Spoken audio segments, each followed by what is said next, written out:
Well, we've got the first game here, and we're going to be on Morass, and this is a map that we haven't seen too often, and wow, this generation is really close for this map. Absolutely. Like, usually you're further apart from each other. You're on top and bottom, yeah. Exactly, which gives you more time to prepare defenses and react to whatever your opponent is throwing at you. Now we're having Japanese against Burmese here. Yep. You know, I would say that favorizes the Japanese player, as they're usually one or two villagers up faster to the feudal age, and therefore, with the man-at-arm aggression, should be able to capitalize on that. Yep. And TaToH kind of flavorizing with his Civ picks here. Burmese, it was funny, we were all sitting on the couch the other day, and I made a joke when we saw this map. I was like, man, just go Burmese 3-bear spearman.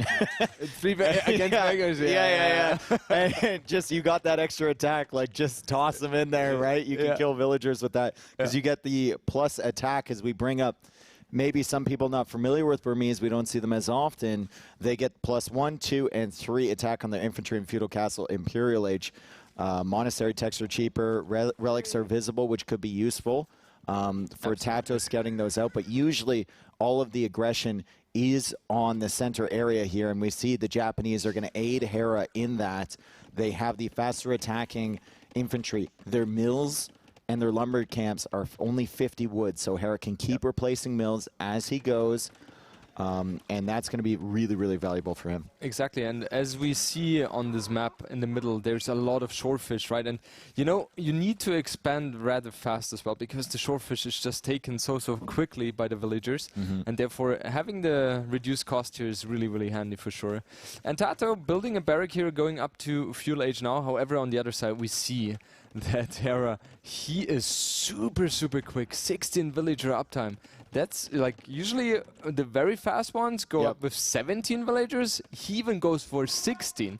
That's 16 and able to add the militia in time by the time he gets to feudal age. So there he is in feudal age, and that's because of the cheaper mills and the cheaper lumber camps for Japanese, right? You can just get away with that. You don't need as many villagers gathering wood. Hera's got an extremely tight build order though, and he's going to be heading towards the center here. But TaToH, he's already got it walled off, Jordan. The timing is perfect for him. That is beautiful, right? And due to the walling, Hera will struggle, I would say, to find some damage. However, oh, that quick wall was there from TaToH, so that was a very nice move. And so far, it looks like he's in a very safe position. However, if I look at Hera's position right now, he doesn't have any villager on gold. And going skirms on this map is very unlikely, so I expect him to follow it up with a stable and then just, you know, go for the scout play as he would do with Magyars as well. Yeah, and Hera wise enough to know that he can run under that TC for free. We saw ACCM was really afraid of that. Yeah. There was nothing near the TC. Everything is on the fish, especially if you're up at these times, right? TaToH going up with 19 vills, Hera going up with 16, like you said. It's going to be crazy as TaToH now comes out for the stone on the other side. So he's planning for some maybe watchtower defense around this fish, and the way he's walled tells me that he wants to play this a little bit more defensively than Hera does. Absolutely. And TaToH doesn't really have a confirmation how the overall situation is looking like for Hera. He has one militia defend, or no, even 3 militia here defending, going for the man-at-arm upgrade as well. And Hera, I would say, has a beautiful start because he's forcing so much reaction from TaToH. And TaToH is like, you know, he's defending, he has not lost anything here, but he's losing time. That's the problem, and that's exactly what Hera is searching for. He didn't want to kill any villager. Well, obviously he wanted to, but he didn't expect that. And right now he's just, you know, always reacting to what Hera is throwing at him, and he does not know what Hera follows it up with. Yeah, well, you look at Hera's economy, he's like, it's one-track mine for him, right? He's got 5 on wood, he's got 19 on food, none on gold, none on stone. TaToH, 5 on stone. 2 on gold, 6 on food, 6 on wood. It's going to pay off in the long term, but Hera right now can pump out scouts, and he's already got that stable up. He's got 3 on the field, he's got 3 more to go in the queue, and the militia are still there, being annoying in TaToH's base. So TaToH is going to have to buy himself a ton of time.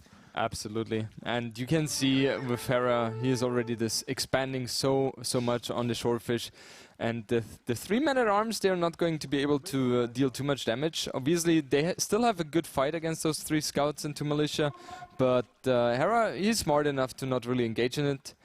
He's just waiting until he grows his number, actively scouting as well. Comes the Spearman, though. Spearman is reinforcing. He's got to notice he doesn't. That's so unlike Hera right there. He's usually the guy to pull away like half an inch before that Spearman pokes him. Absolutely. I mean, there's a lot of things going on the map, right? So it's hard to keep everything on track. But as you said, Hera usually never misses a beat here. And we see those units now dancing with each other here. But there's no way TaToH can commit here. Like, is TaToH... He's sending more onto the food now. He's got the market in the back. He's got a bit of gold in the bank. Is he going to, like, sell his stone, get up to Castle Age at a super fast time, and then go for something like a castle? Yeah, that is the idea, right? He wants to go for Rambai here, and Rambai is a beautiful unit. They're just so strong. We see an engagement coming in, and obviously the scouts will wreak havoc here. But TaToH definitely has a good trade, I would say. Great engagement. Burmese extra attack coming into play. And look at the Spearman number now for TaToH. So Hera is going for a second stable. He just wants to streamline all of his food eco into scouts. And look at that. He stopped producing scouts. And he had so many villagers on the fish. He can just go up to Castle Age even before TaToH, who has a market and is using the market. That's crazy. Absolutely. Right now, I would say, you know, Hera is in a beautiful position due to the fact that TaToH, he's not up to Castle Age yet, and his base is open. So the incoming night raids are going to be really, really hard for him to deal against. And usually with the Rambais, you don't want to play the chasing game, but you'd rather be the one, you know, dictating the pace of the game, trying to raid and forcing fights.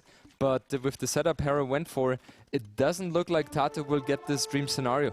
I want to see TaToH's face when he sees Hera hit Imp, because I think Hera, or not Imp, sorry, Castle, it would have been impressive, though, if he hit Imp. That would have been, like scary. He clicked up at like 12 minutes. I think it is nuts what you can do when you have all this fishing economy. And there's the Spearman raids I was talking about with Burmese. That +1 attack makes a big difference here. Obviously, he doesn't want to get forging because he wants to click up himself, but 45 seconds away for Hera. And in the transition period, Hera has continued to add scouts, so it's not like he's armyless when he gets to Castle Age. Exactly, and for TaToH, it's really hard to really say, is my opponent up to Castle Age already, or is he, you know, still playing Feudal Age? So it's really hard for TaToH to get a good read on what the situation is right now. But in 6 seconds, he will have that information, and it's not going to be happy. And? No emotions. Stone cold. Stone cold. TaToH, no emotions whatsoever. No. So he must have suspected Hera was up at a ridiculous time. Because he saw, like, if Hera had stayed in Feudal Age longer, there probably would have been 10 more scouts on the field. Absolutely. All trying to harass him. Exactly.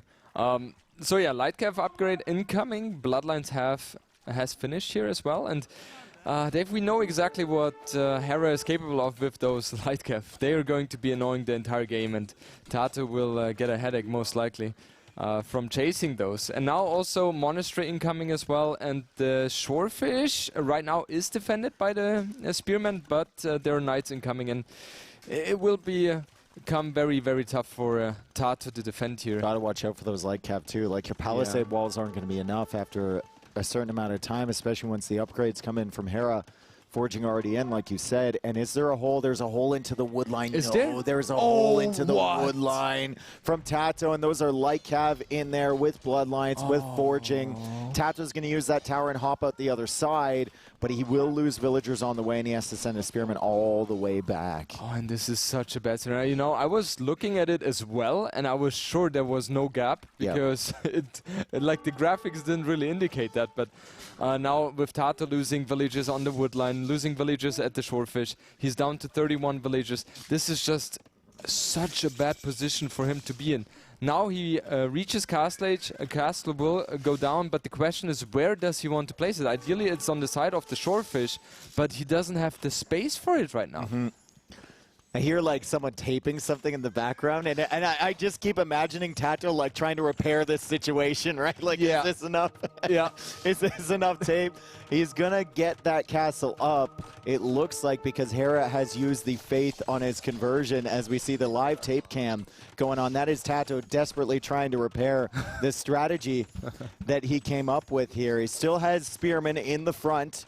and the castle will complete, but Hera has all of the mobility, and Hera has collected so much food from those shorefish already. I'd love to see a live resources. I know we have the total, but if we could go into the live and check the food, because TaToH has been like not as committed, anywhere near as committed as Hera.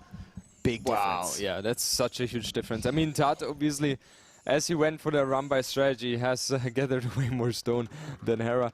However, if we take a look at the resource collected for both players, TaToH is not too far behind. So that in general is good for him. Yep. I think there was a utilization of the market, if I'm not mistaken. I mean, his woodline right now is completely safe. The tower will be attacked though.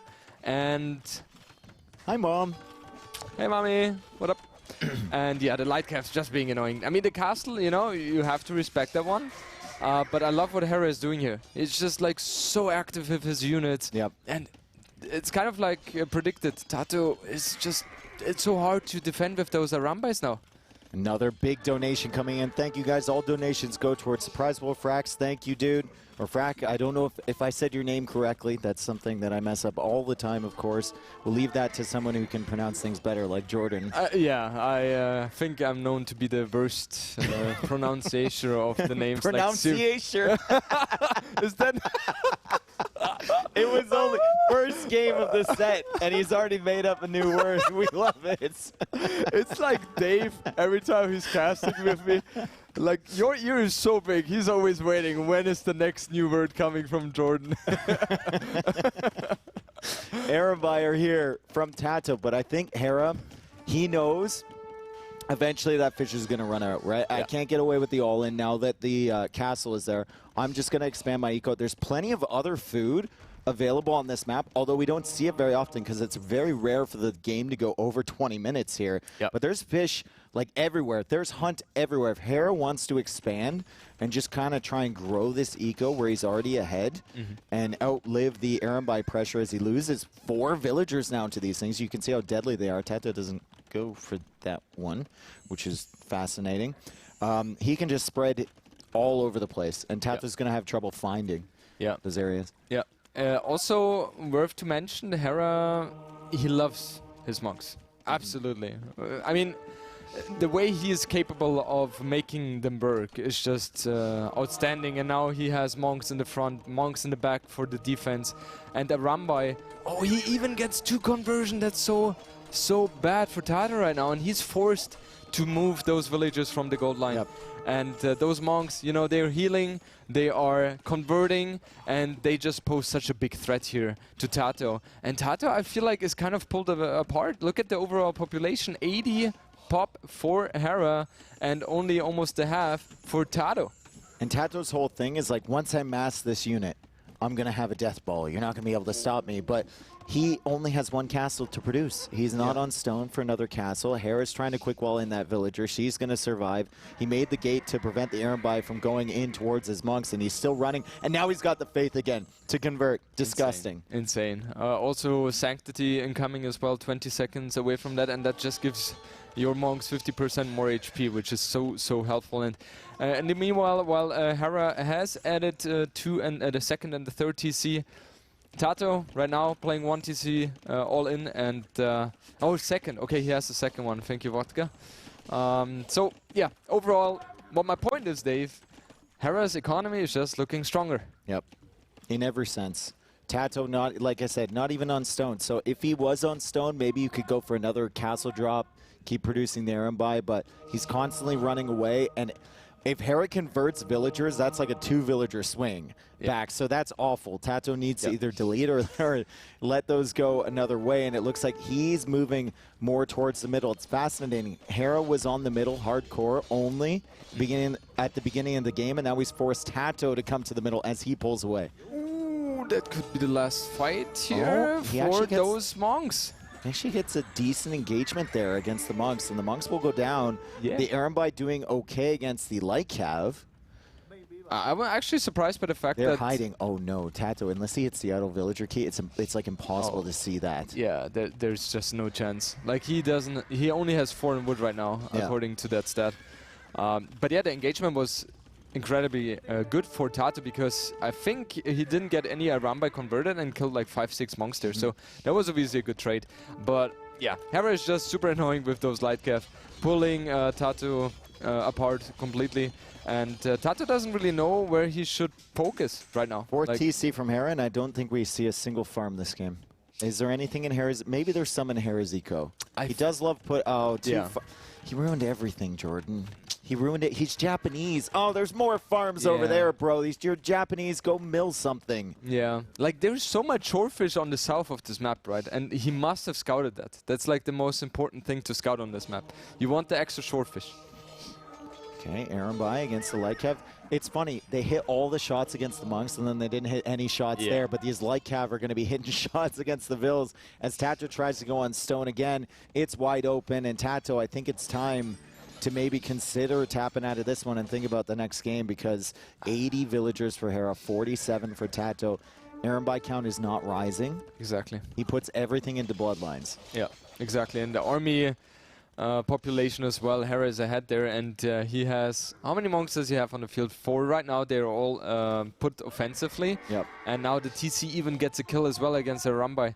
And 9 Arambai on the field. I mean, Arambai are very strong, don't get me wrong. However, the task they have in front of them is tremendously huge. Yep.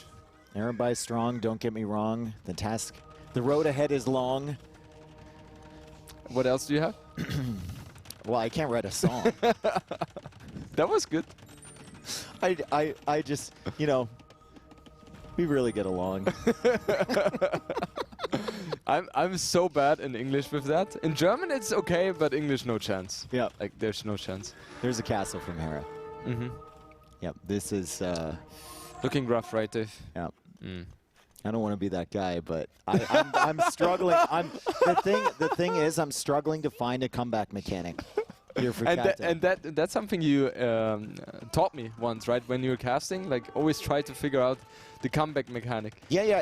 If he made a comeback from here, it would be amazing. But I don't think he suspects that Hera has like 89 villagers. I think he would tell you he's like low 70s or high 60s maybe. Yeah, I would agree with that one. Yeah. And like, he sees that the light cavs have been spamming for forever, right? So he must be thinking, okay, there's more behind that, but there's no way TaToH knows exactly how many villages Hera has here. And now defending also nicely with the towers. Yep. TaToH is able to grab some villager kills, but where is TaToH's base, Dave? Where is it? I don't see it. When you find maybe it, there. Oh, Vodka knows. Okay, Vodka maybe we knows. should ask Vodka before. Yeah, that's TaToH's base right there. We've got 39 villagers all getting along in the center area here, and it's just fish and it's just lumber camps. He's running around with the Arambai. It's a fun unit to use, so maybe he's just having a good time. Could be. And he's got a total of 67 pop. Honestly, his pop is healthier than I would have thought looking at the game situation, but like I said, I can't see the comeback mechanic, and Hera can drop almost 2 castles now. He could just straight up like buy his way up to him if he really wanted to. Exactly. I mean, what Hera ideally gets as well is a castle on the southern part of his base.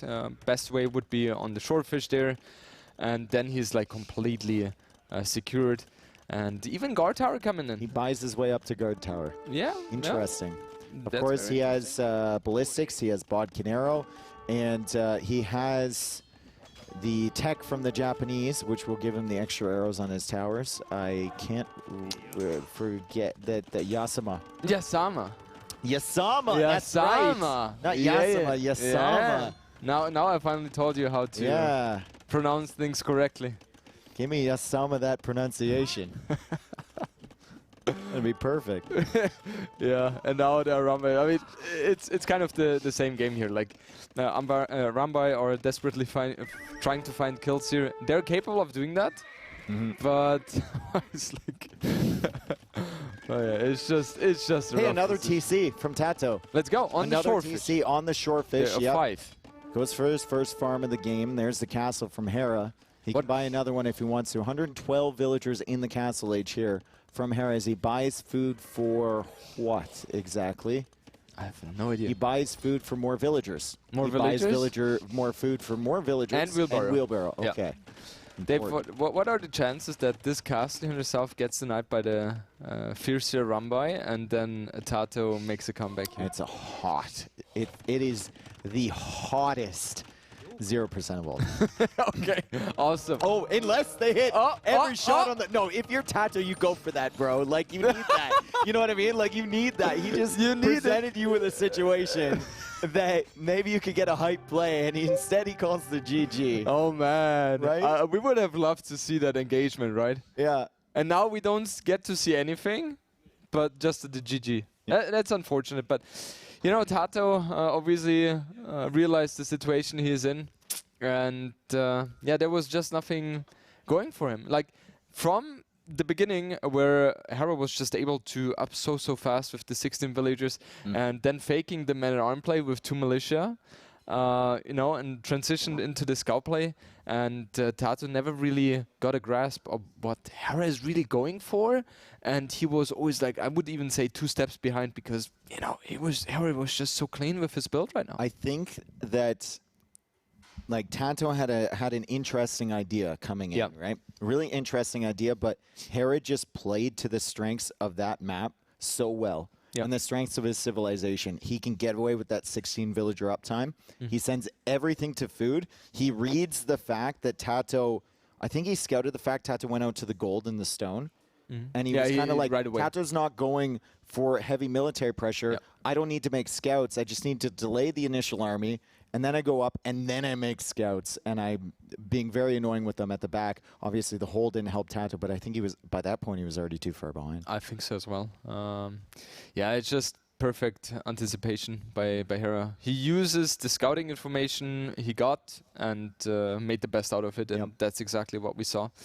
So, Game 1 has finished. Game 2 now. TaToH, I guess he will pick one of his home maps, which is going to be either Hippo Arena or Northern Isle. Dave, what would you like to see right now? I think if I'm TaToH, I might... I don't know. I think I might go for Northern Isles here. Because I think the Northern Isles Civ selection is a bit more clear from TaToH, rather like over the Civ selection from Hippo Arena. So if you go for Northern Isles and you go, actually maybe it's not, maybe it's both confusing, because Bengalis or Poles could be selected on Hippo Arena, right? If you're TaToH, either one of those. Byzantines will be the option for Golden Swamp, and Koreans could be a selection for Northern Isles. So I would go for Arena then first. So Arena? there's still some ambiguity for what he's going to pick on Northern Isles. Okay, so you're saying Poles and Bengalis are the options for TaToH, right? For Hippo Arena, and I think you're smiling a little bit. Do you know something that I don't? No. Okay. Like, everything will be shown in the next minutes. No, but I like, it makes sense, right?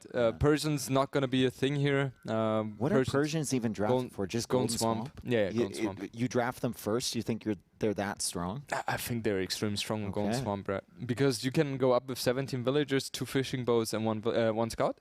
Okay. And you hit an extremely strong timing. And then with the forward dock, you're able to do the fire galley aggression. But anyway, we see exactly what we expected. Yep. Hip Arena, it is. TaToH playing with the Poles and Hera on the other side. Playing as the Burgundians. What TaToH needs to do here with the Poles, I would say, like, Burgundians are incredibly strong on this map, obviously. We have our wonderful Civ overlay here. Thank you, Dave, for pressing the button. Thank you so much. Yep. You're welcome. Yep. Economic upgrades are available 1 age earlier. Economic upgrades cost... Jordan? One sec. Should be 40%. Minus 33% No! Oh, you were asking now, right? Not like 2 weeks ago. Yeah, I'm asking on the actual game that we're playing in Cast. Yeah. No, okay. That's something you could have added, right? I definitely should have specified for you. Yeah. I can see the confusion. Yeah. There. Like, Yeah, it's obviously 33%. Clearly. But I was like, okay, we have You were played thinking about what I might know, and if I knew the new number. Exactly. Yeah. Right? Because you have been... experienced more with the 40% than with the 33%. Yeah. Okay. Of course. Was so it? Yeah. minus 33% food, and well, they're an age up earlier. So your eco can really get rolling here with the Burgundians. Also, you have a lot of cheaper, or not cheaper, sorry, you have a lot of good text that you can go into in Imperial Age, notably the Flemish Revolution that the production loves having the button pop up yeah. for. You also have decent gunpowder units, and there's just a ton of options for the Burgundians. Meanwhile, on the other side, the Poles, we have the privileges that we see all the time, which means knights cost minus 60% gold. You get gold from mining stone, and of course you have this wonderful building called the Full Work. And I love, as you know, to watch the Full Works get set up in the back there. I thought Vinchester, like both T90 and I were like, why are you making them at the front? Why are you making them at the front? You can fit exactly 7 like behind. That's also something which I didn't understand too much as well, especially playing against Turks. Yeah. That's something where you always have to think, okay, aggression could be applied by my opponent. Yeah. I'd rather have the full work in the back. And you might think this is a bad full work, but TaToH doesn't make bad full works. He's planning on chopping those. See, he's already working away at it. He's going to chop those 4 trees over there. Yeah, the thing is, the full work also gives you the food if your farm is placed 1 tile away from the but if you put it 1 tile away from there without chopping the trees, you're not going to be able to get the full access, right? Or maybe you will, because you can go 3 up like that. Yeah, you can. I see what you're saying. Okay, so it's not a bad full work. No, it's not. That's like, right. You have full surrounding there. Dave. I know. I came to the answer myself. It just took me an extra 1 second. I knew that. Yeah, I knew that you would. You had faith in me. Yeah. Just like I knew that you knew that it was only minus 33%. Yeah. Cheaper. Yeah, you believed in me as well, right? That's right. And when I saw or said 40%, you were exactly okay. He knows. Yeah, but I know. And he's just has hamming it up for the chat. Yeah. Yeah. I just want them to laugh at me, right? It's like yeah, normal business. If they're laughing at you, they're not laughing at you. You know, at me. Yeah. Exactly. Okay, so we continue on here, as difficult as that may be. And we have exactly the same uptime for both players, 24 villagers here. TaToH is going to get some more full work set up in the back of his base, and he's on the stone there with 1 villager, and it feels like he's going to mine just enough stone to get the gold in and then sell 100 of that to have 100 enough gold. Yeah, 100. Plan build. Obviously, I mean, TaToH is kind of the king of poles, right? So he has everything figured out here. You know, if I think about the later stages, I don't expect both players to go for anything except blacksmith market. So we will see heavy booming by both of them. Okay. And then going into Imperial Age, like Poles against Burgundians is a very interesting civ matchup, because Burgundians, they are one of the strongest arena civs, and the big thing for them is that they can go so many pathways, which you have said. But usually what we see is Paladin opening, and then you add Hand Cannoneer as well if needed. Maybe helps as well if your opponent heavily goes on to I mean, you could open Helb and then go for the Bombard Cannon as well. Like there's not just options. different trees that you can go into, but different openings in Imperial Age, right? So it's very, very difficult to know exactly what the Burgundians are up to. As Jordan mutes his mouth. I thought you forgot to unmute yourself. No. I was just, you know, my nose is playing along right now. So yeah, Market Blacksmith is incoming for Hera, and we see the same for TaToH. Like, the buildings are placed in the back as well, right? So no big surprise here. Dave, do you see what I'm saying? I'm seeing a perfect full work placement in the back there. And I'm seeing that the stone is being sold, and I feel like this is a quiz, and I don't know what the quiz is about. What are we? But yeah, like the lumber camp where it's placed right now. Ew! That's where the farm is supposed to be. Ew! I wasn't looking at the lumber camp. Ew! That's ew! Ew! I think so as well, bro. It's like you have so TaToH much space. space. Said he knows. Yeah, he heard you owing. Yeah. I think. Burgundians 5 out of 6 and Poles 9 out of 5 are the most. He's gonna no. What's gonna happen is he's gonna chop the trees and then he's gonna delete the lumber camp once all. It's to efficiently chop those trees. Eventually, he will have a farm there. We're gonna keep. We're gonna keep checking up here. TaToH just nodded there. Eventually, he's gonna have a farm. He just scratched himself. Position. He just scratched himself. I think he's rethinking the overall decision he went for. Yeah, he might. He's missing out on the efficiency of one farm. Now, you might be the type of person to say, but it's only one farm. Well, that can spiral out of control, right? That's Age of Empires for you. You miss one farm, next thing you know, you miss a wall, next thing you know, you're missing half your economy because things just spiral out of control. That farm could result in him being 2 seconds slower to knights, and then if he's 2 seconds slower to knights, the hand cannons are in, and then the castle is in, and then Flemish Revolution is clicked, and then suddenly there's no NAC4 at all. It all starts with a farm, dude. I can only agree. Yeah, that's exactly why the 2 seconds, you know, the farm placement is so crucial. Yeah. You know, we've been talking about this all the time as the pro players when we were preparing for the tournament. It's like when you are Poles on Hippo Arena, make sure that you have all the farm placements placed there and not use or waste one because of a lumber camp. I mean, we talked about it, and I'm surprised TaToH is doing this right now because what are we practicing for if he's not listening? Exactly.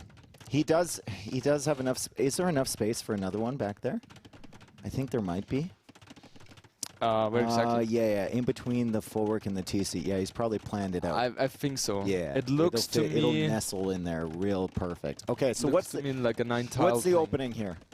We're not seeing the contest for the relics in the center. That's generally agreed by most of the players here that you don't want to play this standard arena anymore because it's too open, right? So you're booming up into what? When are you adding production? What are you opening with for TaToH, and what are you opening with for Hera? So usually Poles player 3 TC, then add 2 stables, 3 stables, depends heavily also on what your opponent is going for, and just spam lightcap just to get the map control, and then adapt. For the Burgundians player, you kind of have the same idea. You want to get the relics as well, so 3 TC most likely, and then we will see a stable being placed there.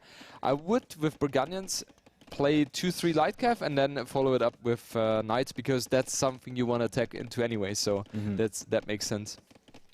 And with TaToH's Civ, the Poles, as Jordan is just going to take a quick break here, so I'm all alone and I can talk about forward placement. That one is absolutely perfect, and we're just now waiting for this lumber camp any second now from TaToH to be deleted. The Poles, we know, can withstand the early pressure, and then once they get into like the 8-9 barrack spam, or sorry, stable spam of the knights, it can be incredibly difficult unless Hera opens with something like Halb.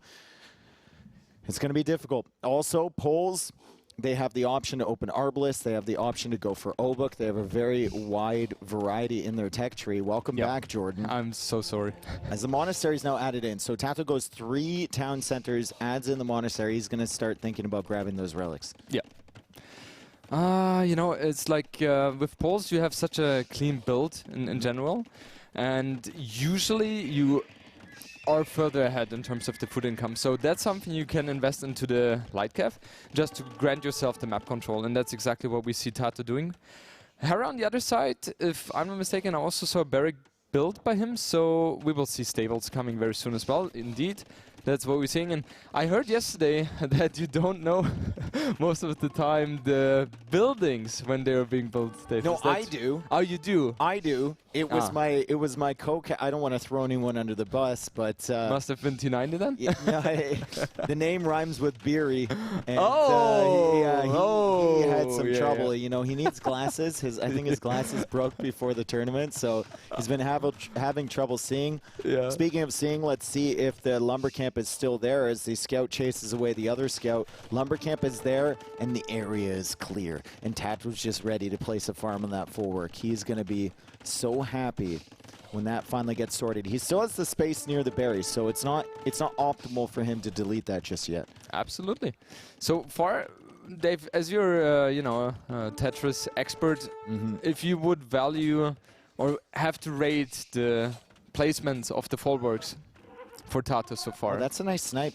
That's on a the very scout, important but one. unfortunately for him, there's more scouts being added, and that's probably why Hera didn't invest more importance into that scout. Yeah. Well, as you know, Jordan, as everyone knows, but we're here to educate.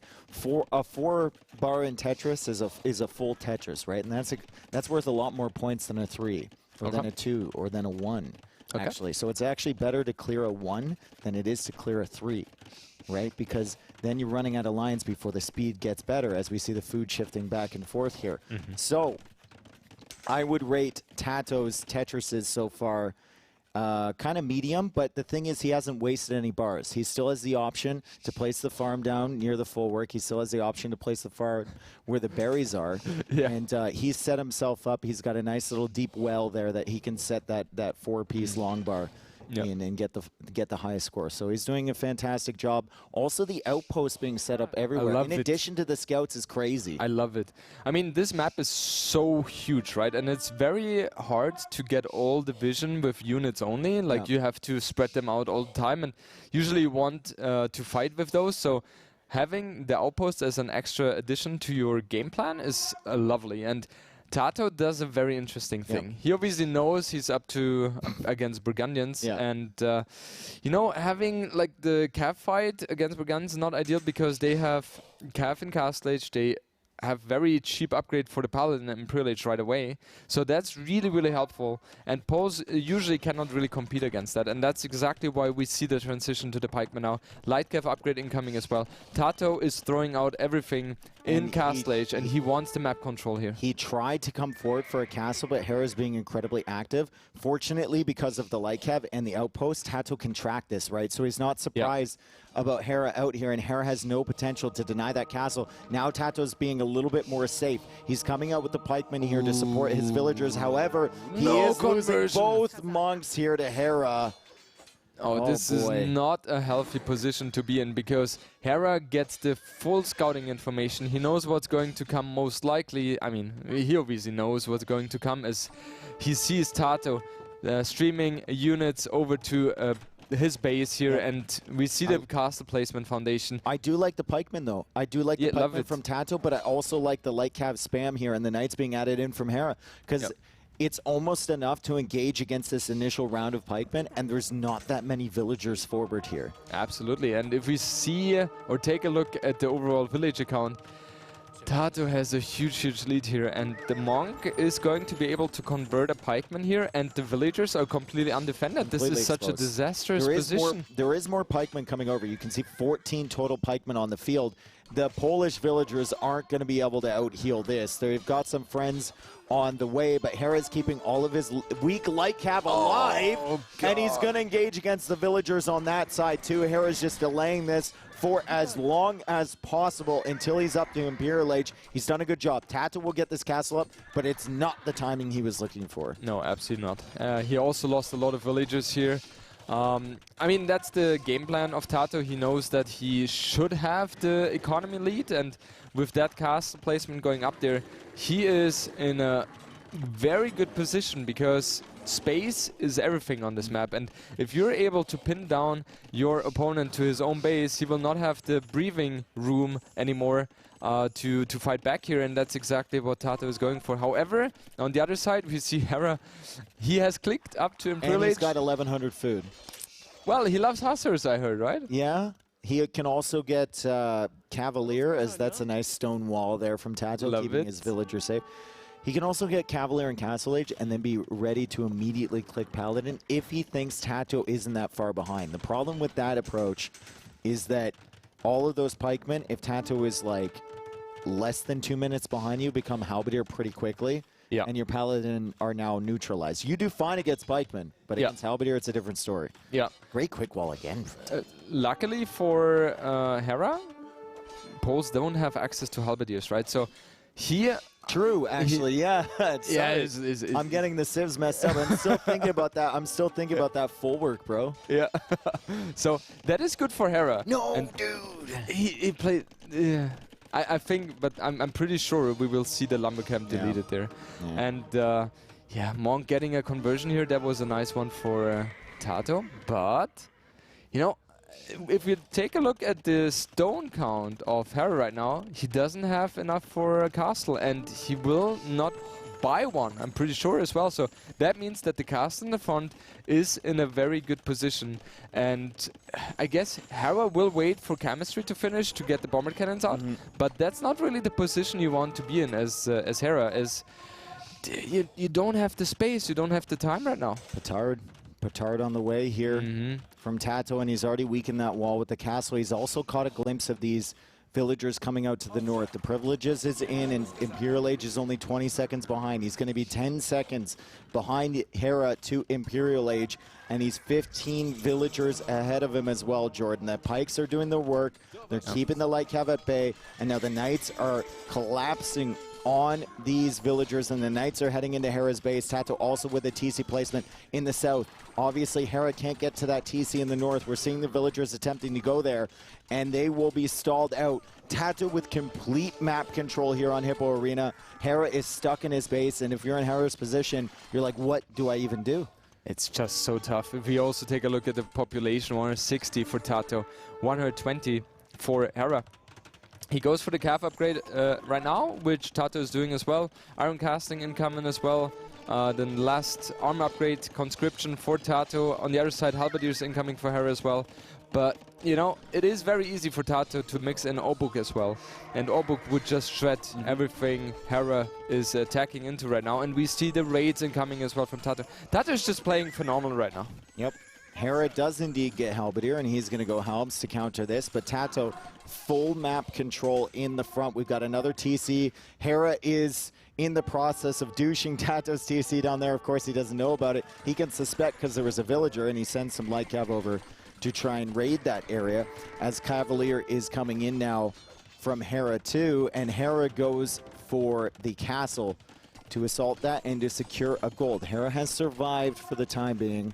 He's kind of escaped from his base. TaToH will need to try something a little bit different here because Hera has the options now to defend.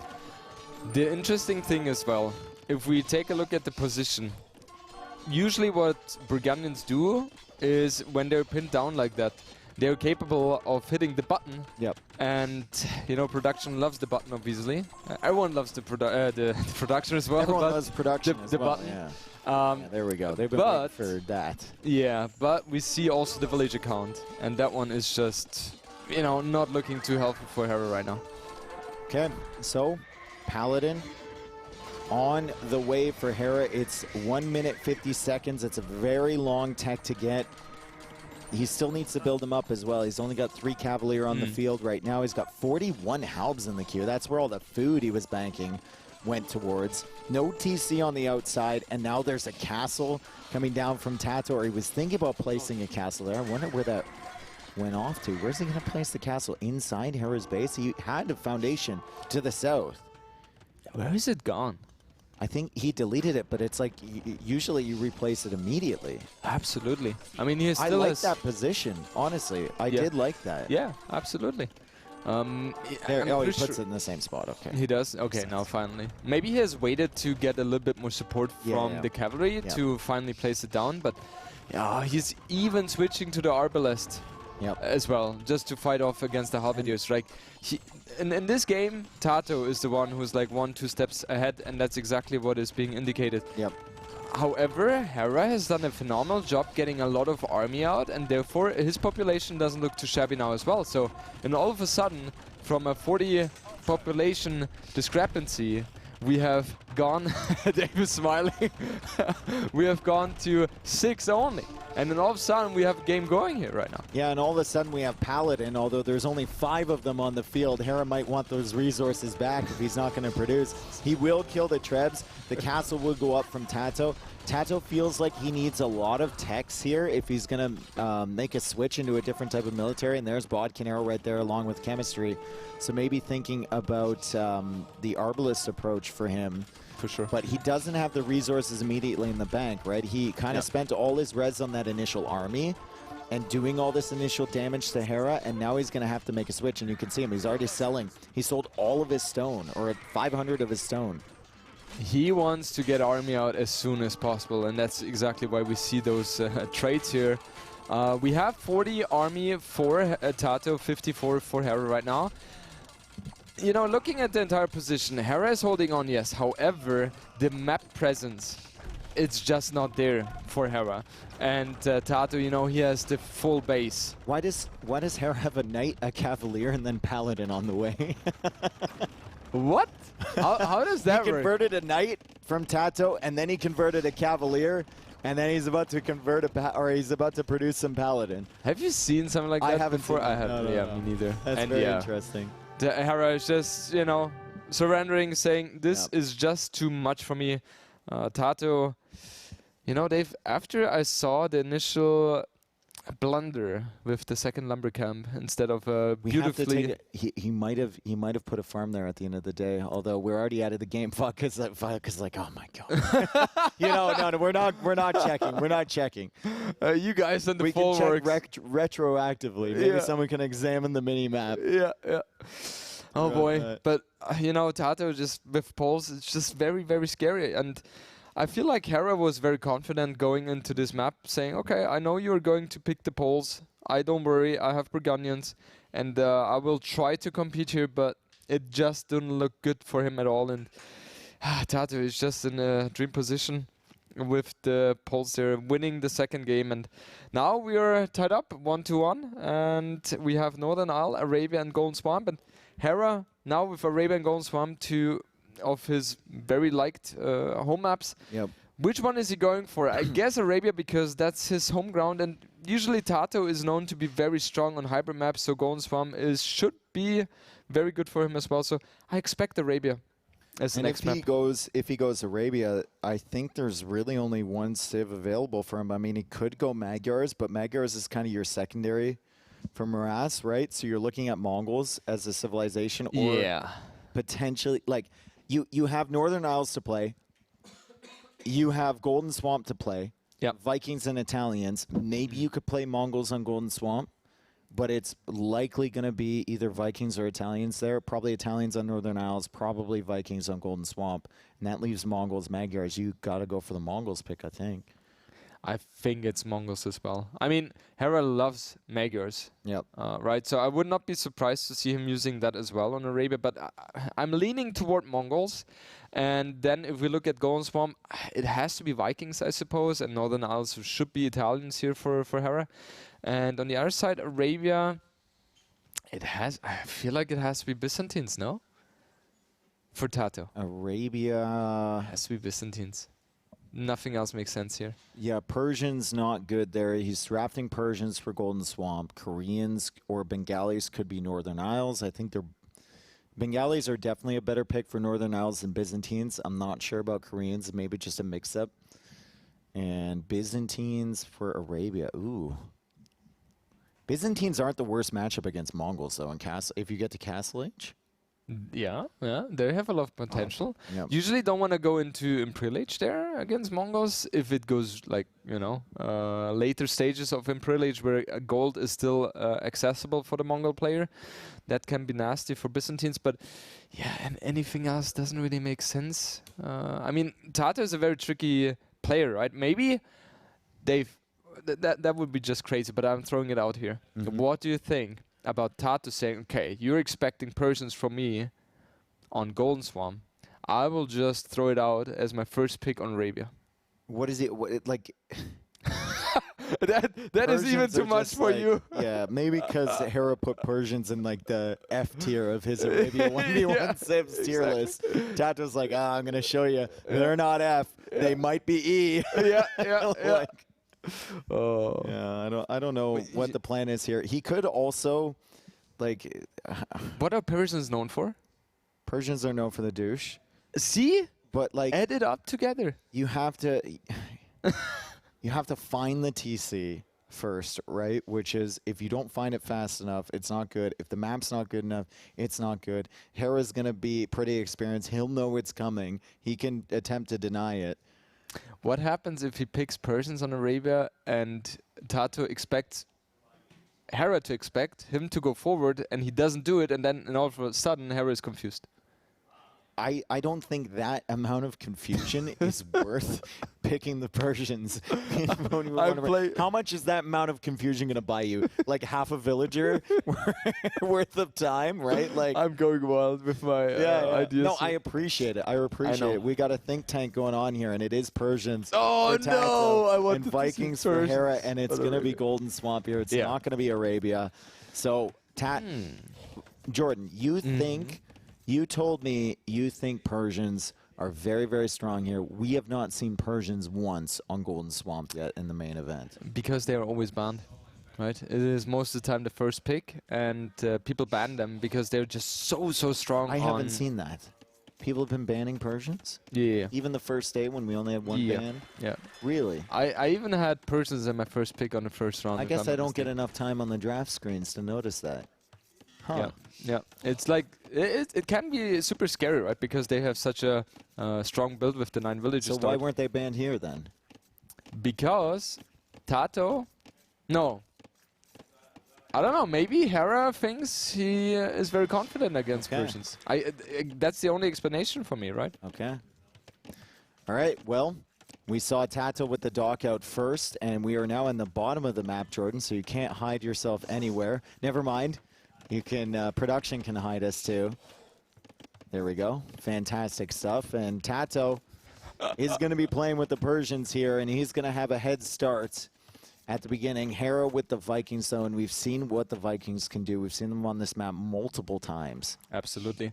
If we think about the meta play, usually Persians, as mentioned, 17 villagers uptime, or going up with 17 villagers. Vikings, the fastest they can do is 18 villagers. So TaToH with Persians should have a little bit of an advantage in terms of the uptime. However, we will see galleys from Hera and fire galleys from TaToH. And that's something which can be tricky for both players, because if TaToH with his fire galleys is capable of having a nice surround around the docks, over the docks, then it is very good for him. Ooh, however, we see our first Rhino lame of the tournament, Jordan. That's the very first one. The very first one. Oh, is Hera going to spot that one? That's the question. I'm pretty sure he is, because he's maneuvering his scout okay, let's over take a look at Hera's line of sight. Hera can't see through the darkness in the middle there. He's going to be like, did that Rhino go? Now he's going to be able to see it. He sees it. Maybe TaToH can use the fishing ship to block the scout while he's simultaneously luring the Rhino. That's a lot of clicks. Yeah. That would be kind of crazy if that happens, but he's going along the shoreline. Maybe he wants to pull it towards the center, towards that water. Remember, TaToH has to stay within line of sight of that Rhino. Hera is looking for it. TaToH is not knowing where Hera's scout is yet. He sees it. He's trying to get this Rhino back. This is tense stuff here. I wouldn't want to be in TaToH's position rubbing up right now. against each other. Hera tries to get in front. TaToH pulling ahead by a little bit. Now Hera tries to block the Rhino. Rhino not going, though. Rhino still within line of sight. He's seeing red, literally and figuratively, as he's chasing the scout here from TaToH. TaToH trying to get this back to his base. The Rhino's not giving up. Hera's still trying to block. And TaToH unable to get the Rhino back. Maybe he can block with a fishing ship and bring a villager to complete the job. Dave, have you I've been trying to save my voice today, dude. This is a disaster, bro. Actually disaster. What the hell? I'm just sitting here and crying like you haven't breathed for 1 minute at least. I breathe through like my castor gills on the side. I breathe through my ears, dude. I love that one. Wow. wow. Respect to that one. Anyway, the Rhino is going back. TaToH has a villager forward, though. And one thing which we have to mention, due to the fact... Due to the fact that TaToH tried to lame the Rhino, Hera didn't have the food for the fuel age. So therefore, we see him heavily behind in that regard, and he has adapted, added a barrack, and he knows that he is going to lose water for sure. And TaToH, all of a sudden, is in such a good position because he's going to kill the fish without any problem. He loses a fishing boat, though. Nice blockage. And he's killing the Rhino. Yes. Whoa. The Rhino is dead. There's no food to be harvested there. Even if Hera came forward for that, obviously he can't fish off the Rhino carcass, but might have sent some villagers forward, and the Rhino just needed to die, and the villager needed to get home. And now the fire galleys can start working away on those fishing ships. Absolutely. The scout will most likely kill the villager. Depends on Unless he if the brings the fire fire galley over. is he. Hera is going to snap that one. No, No, 2 ticks. He's not. No. Oh, that oh, scout is is. it? Oh, 2 if HP. Bro, if he didn't try and look Oh. cool in for. Oh, he got killed it. it. I thought the spin move. Yeah. Kind of gave him enough time to get away, but Hera got a little bit greedy there, going towards the middle. Absolutely. I think Hera didn't expect TaToH to have researched ballistics already for the fire galleys in Feudal Age, but little did he know. Little did he know, and little fishing eco now for Hera as he lost 2 fishing ships, and he's going to have to try and save this one. He does have more scouts on the field because he added the stable behind there. We've got TaToH working away on his final herdables. He also has Ibex that he can take. And we look at the economies right now. TaToH with a couple good-looking units up there in the queue. Still has a fishing ship alive and has a demo now coming out. Maybe he could get a good demo against these scouts. Maybe he could get some good hits with the spearmen against the scouts. As the scouts loop around to the other side. And TaToH is going to be here with a spearman. He's going to be here with a villager, and he should be safe for the time being. That's the problem if you open scouts, is that it is easier for your opponent to defend because you only need the barrack. So you only need to invest 175 wood. Villager engages against the 2 scouts, and yes, the villager will survive this one. But there are 3 scouts now for Hera. One is pushing away the deer, and the other 2, they're trying to get the snipe on the villager. Nope, but TaToH has defended that one properly. 2 vills, he saved. 2 vills. Yep. Really, really good stuff there. Very nicely done. Also, and he has the water control. Yep. And he's got a market coming up too. There's a blue dot on the shallows though. What is that one? Okay, it's just a scout. And that's runs a demo. Doesn't run into that. I think it's worth it to kill the scout with the so. demo there. I think that's a good trade, yeah. Yeah. Especially against Hera. Like, that's just a level of annoyance that he's going to bring with these scouts. That's the thing, exactly. And you can see he's pulling away that one villager, one scout, and one villager goes down. However, scouts are running very low on the HP, and he only has 2 remaining there, and they don't really pose a threat here. So TaToH has... waiting. Look, he's hiding with the demo. Hera knows the demo is there. Is he going to be capable of doing anything? away from the Doesn't scout. really look like that. And how many fishing boats do we have? We have 3 right now on the field and 2 more being added. Look at Hera's resources. I look at Hera's resources as I almost spilled the Red Bull all over the keyboard, but we saved it there. I was pointing at the resources, bro. He has wheelbarrow, and he's gonna be gathering a surprising amount of food from those farms, and he already has enough to go up to the next stage. Yeah, absolutely. By the way, I love in those moments to look at the face and just see the reaction. And I saw disastrous. I saw disastrous Oh, we're things. still there. I didn't realize we were still up there. Yeah, we are. I was a fishing boat. No. We're next to the best of 5. Ah, there, yeah. Yeah. But I was a fishing boat previously. Yeah. Maybe We're up in the nosebleeds, bro. Oh, there's fire. It might be able to deny that dock. It blocks. But as you mentioned, Hera is up already to Castle Age, and he's just so much faster than his opponent. And now getting this dock up, no, never mind. He has 1 dock remaining though, and that one is not under any threat. It's just 2 fire galleys working on that one. Yep. And demo is being created here by Hera, and I love the move because TaToH doesn't really know now. It is so quick, his Castle Age time. Maybe TaToH is thinking, okay, my opponent is still playing Feudal Age, adding galleys. I am fine here, but little does he know, Dave. Little does he know. Little does he know, indeed. As that dock, how much HP on that? Oh, Hera clicks at the. Okay, it had more than enough HP, but I was getting pretty hyped for that dock being denied. Hera's going to be in Castle Age faster. Longboats, as you said, a real threat. And TaToH, he's been saving his resources trying to click up to Castle Age himself. He doesn't have the amount of navy he needs immediately to kind of stall out that longboat production. TaToH going up to Castle Age now. Gold mining upgrade being upgraded as well. And fletching for Hera. So, yes, it is going to be longbows, not a full commitment to demos. it would have been unlikely anyway. And TaToH, you know, it looks like he's unfazed due to or regarding the situation. However, botkin arrow incoming now as well, and this is going to be very, very rough for TaToH because he has invested, I would say, Double very demo. recently. Double demo. TaToH is reacting. Oh, but block with the fishing ship and kill with the fire, and he Kills loses two, two though. fishing ships, but he's going to lose those fishing ships anyway. Yeah. You want to save the HP on the fire galley, so that's big there from TaToH to get those blocks in. And he buys himself probably another minute here, but the longboats are coming out as he explores now the second town center from Hera, so he knows that Hera has a pretty decent economy behind all of this. And of course, Hera has handcart now. Absolutely, and you know, Vikings is in a dream scenario right now. Usually when you reach Castle Age as the Viking player and you're not capable of, you know, forcing yourself onto the water, that's really problematic for you. Even though you have a good economy, it's so important to have the water control. Yep. However, Hera right now is in a dream scenario. He has the water control. TaToH has no chance whatsoever to compete for the water, and he has to figure out how he manages to pull this one back, because it's definitely not going to be onto water as soon as possible, because he first needs to grow his economy.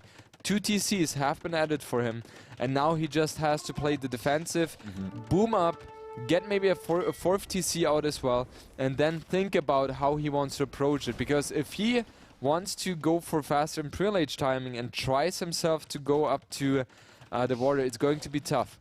He doesn't have a safe stone as well, so he's not really having the option to go for a castle and then into the docks. That's really brutal, man. Absolutely. That Usually is you have really, a safe really one in so the back. what is your decision making like going forward? Because that's usually the comeback mechanic. Maybe that forces TaToH onto some sort of like sneak land approach has on to. the sides, because you can't get the dock up unless Hera's not paying attention and you sneak it up somewhere along the shoreline. You can't get the dock up. It might force TaToH's hand. Absolutely. I think the best bet TaToH can go for is 3, 4 TCs even, and then on the sides build the stables, get the light cav hussars raid incoming, and then just pray and hope that Hera is you know, really paying attention to it, investing too much into the water, and then will be overwhelmed by the raids. And then in the meanwhile, TaToH, while Hera is distracted, goes for the redocking here. Yeah, Hera hasn't added any fishing ships behind this, so he's just going to put all of his wood into farms, and why not? I mean, you have handcart here with Vikings, and 3 TC economy with Vikings, like, you struggle a little bit to keep the villagers coming out initially, but eventually in a couple minutes, Hera's going to notice that he's just floating so much food. If he keeps adding farms with that wood, it kind of gets out of control, doesn't it? Absolutely, yeah. TaToH with Persians, gotta keep in mind the TCs work faster. Yeah. I think, if I'm not mistaken, 10%, right? I think we have a button around here somewhere, and we can see that it's a scaling percentage. It's 15 and 20% faster than Feudal Castle and Imperial Age. Also, the Knights have +2 attack against archers. They start the game, Jordan, with 50 food and 50 wood, and double HP on the docks and the TCs. Dave, I don't know. I was so sure it was 10%, but okay, it's 15. So they will produce the villagers even faster. Yep. And therefore, it would not be surprising to see the villager count of TaToH kind of evening up surpassing right now. Yeah. It's kind of evening up, but he doesn't even have wheelbarrow. Hera has wheelbarrow and handcart. Hera's going to see these scouts coming in. He's going to go for a university there. His resources are looking pretty good, and he almost has enough stone to start thinking about a castle of his own.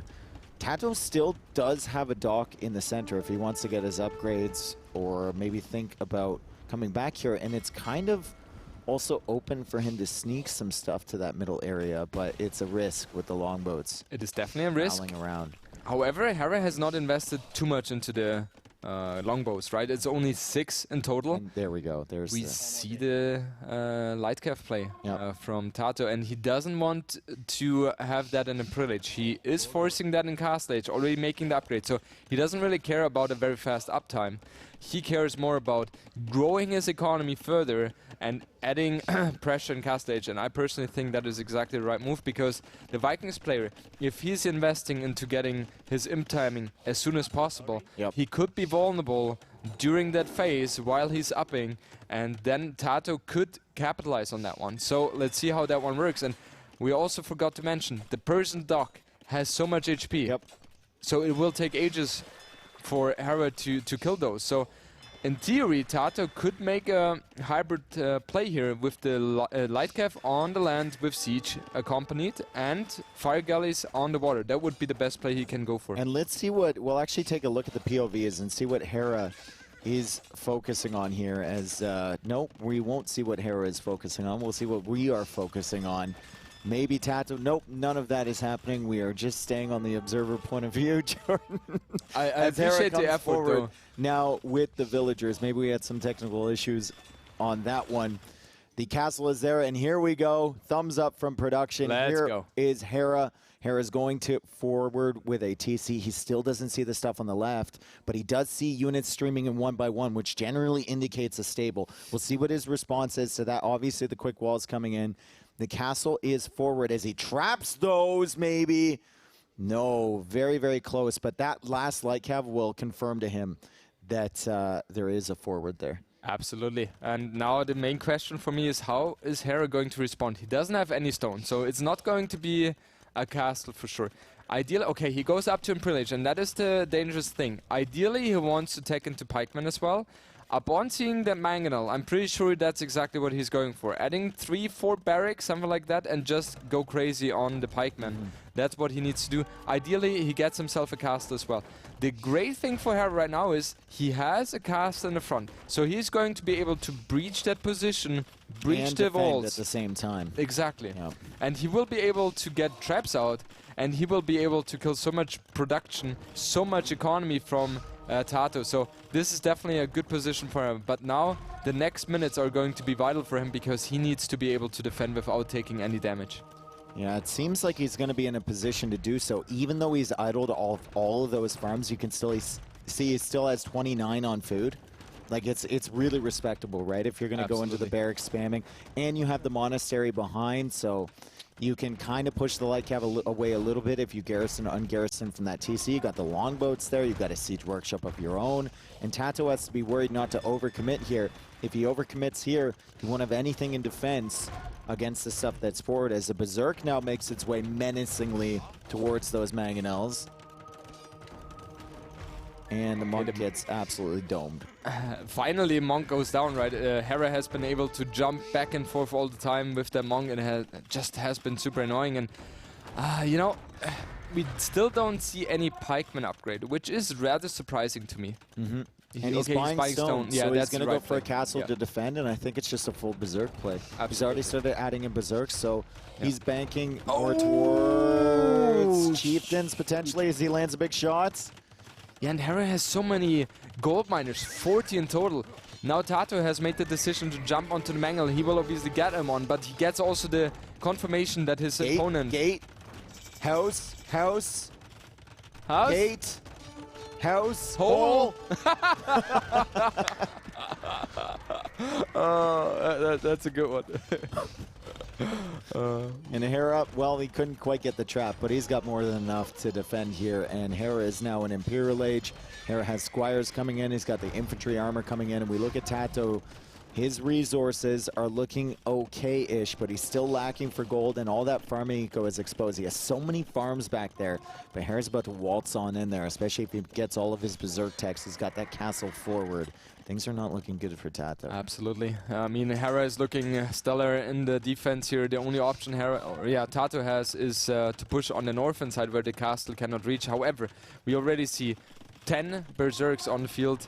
There are more in the queue, and as mentioned earlier, the Trebuchet is exactly, you know, causing so much problems for TaToH right now, killing TCs. I mean, Persian's TCs, they work like a castle, kind of, as their HP is just very, very high with 4,800. However, the TCs are going to be going down. That's kind of inevitable. And TaToH obviously knows that he has to maneuver a lot of his economy to the sides. Dude, TaToH has to go all the way out for that stone because the longboats are there. He's going all the way to the north. That stone. That's so painful, isn't it? Absolutely. And TaToH so far in this game has that is a beautiful picture. The Trebuchet. We can frame that. Yeah, we can frame that. I like and that maybe one. put it up. Maybe that's a new meme. You know, there's just the TC We sell that. We hang it on the wall behind us. Yeah. I mean, a good one. We would be like we need The that green for screen. at home. Yeah. Yeah, Or here. exactly. Yeah, that's fine. Exactly. TaToH still trying to push in here, but it's just a distraction. The Berserks can just, like, if that wood line wasn't there, the Berserks could probably just patrol in there and kill everything. Yeah. They don't have chieftains so far yet. Like, they are still lacking a couple of upgrades, but it's all about time here. And the clock is definitely running in favor of Hera because he just has access to everything, which is important on this map. And once he's capable of pushing those mangonels away with his mangonel, TaToH loses a mangonel. Another one could go down here. Nice micro by both players.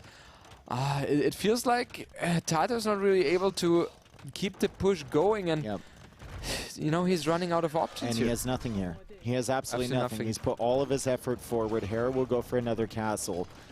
And Hera had at one point 63 or 69 or something on gold. Ridiculous. And TaToH, like, this is the maximum amount he's had on gold all game, which is 11. Put everything into the food. You could see he went light cap first. Hera's trying to wall that off. We got Berserks coming in. Those light cap were walled off in the north. And the Berserks are just waiting. Hera's waiting for his chance to dive, and they are about to feast on these units here. Does he have chieftains? I don't believe that he does. That would be crazy, but they're still feasting. Like, they're feasting so much that I'm thinking that he has that. Well, remember, the base attack did go up. Yeah, like the Berserks completely shredded those knights here. There was a hole between the house and the wood line. Yeah, overall, it's just looking so good for her, and I think TaToH taps. TaToH, yeah, he realizes the situation he is in, right? He lost the push at the front. He is getting pushed back at his base as well, losing so much economy. He was forced to maneuver to the sides there, but it was just the timing. It was just the timing here, and Hera just played that one so good. And, you know, it was surprising to me because I pictured that game to look completely differently, especially because TaToH was able to deny the food income from Hera due to the boar lane or the rhino lane, and lost the fishing boats as well. Hera did. It just looked so rough for him, but Hera managed with a lot of farms early on to get a very good cast age timing, was then subsequently able to get dogs out as well, and get the map control with after he got longbows. Yeah, exactly. After he got lame. Yeah. Really good stuff from Hera, and he's showing that the Vikings, it's just, if you let their eco go untouched, it is wild. Okay, here we go with the POV replay of the lane. You can see Hera, he's just like, come on, let's get in front, let's get in front, let's get in front. And then he decides to delay the Rhino. He's not looking at his eco at all. I mean, he's up to the feudal age, so he doesn't really need to queue villagers or anything, but crazy amount of focus over here. I love the switching as well, and this is where the point of view is so worthy, because Hera actually he looked away. He accepted that he would lose that Rhino, right? Because he was already shifting his focus to somewhere else. I mean, it didn't matter because it died anyway, but a little extra effort required from TaToH to finish it off. Absolutely, and TaToH didn't have that food income from the Rhino as well, right? That's something you have to take into consideration as well, and this is just beautiful to see, right? First, both players are trying to get ahead. Yep. Right? And therefore they're spam clicking all the time. TaToH, we see, won that battle, and now Hera has said, okay, I have to switch the focus, I have to block the Rhino, and if TaToH is stopping, then I have to attack the scout. So it's kind of a battle back and forth all the time. Yeah. And TaToH is doing other things while he's laming that too. Right? Yeah. Like he's sending the villager forward, he's placing foundations, he's getting his villagers organized under the TC, so lots of multitasking. It's not just hard focus like Hera was there because Hera had nothing else to do at the moment. TaToH was desperately trying to bring that in and desperately trying to not take any extra hits from Hera's scouts. So TaToH's choice now. Northern Isles, Arabia. I know Hera says he feels very comfortable in Northern Isles, but he usually plays as the Bengalis. Yeah, which TaToH is kind of taken here. Yeah. I have never seen Hera playing anything else on Northern Isles except Bengalis. So I'm really surprised by that, first of all. And second of all, I'm also surprised by TaToH not banning Bengalis at all and picking them so late as well. So I feel like he was okay giving Bengalis to Hera. Indeed, guys, we see Northern Isles. TaToH's gone for the Bengalis. Hera's gone for the Italians. Interesting strategy from Hera yesterday with Bengalis, going with that double monastery forward push. Loved it. Yep. Very, very good. Obviously capitalizing on the extra armor on their monks. As you can see right here, Jordan, they have a lot of things that benefit them in islands, notably the ship's healing. Yep. Regenerating 15 HP per minute, which means you always win the 1v1 fire war, and except against Byzantines. Your monks, 3 pierce armor, 3 melee armor is huge. Saw that for Hera. Town center spawn 2 villagers every time you age up. So on a map like this where you're not harassed early, getting an extra 4 villagers by the time you get to Castle Age is massive. And then another one, Mahayana, which gives villagers 10% less population space.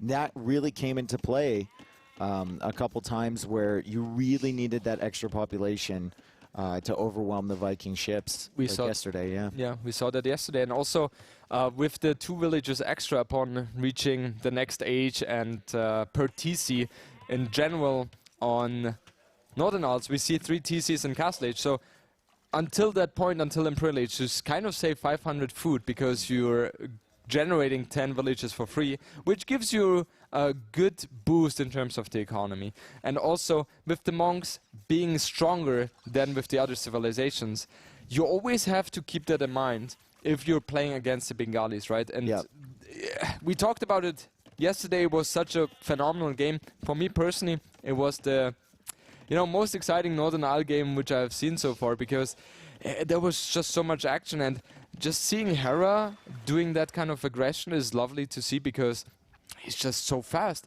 And we saw Viper also, reacting very nicely with the 5 light cav transporting over, and the game just was completely messy. And that's why we see Northern Isle for as a map for water maps, because it is so wild, Dave. Look at the scouting with that transport ship from TaToH. He explored everything, and the last place he explored was the front where the dock actually was. He's very fortunate that Hera just didn't go out to back dock a little bit later, so you don't find it, right? Yeah. And you're not sure. Yeah. But he's going to find the docks at the front, so he knows where Hera's fish are. He's docked at the back, and I wonder if Hera spotted the dock from him as he sends his scout over, and he just found it. That's good timing.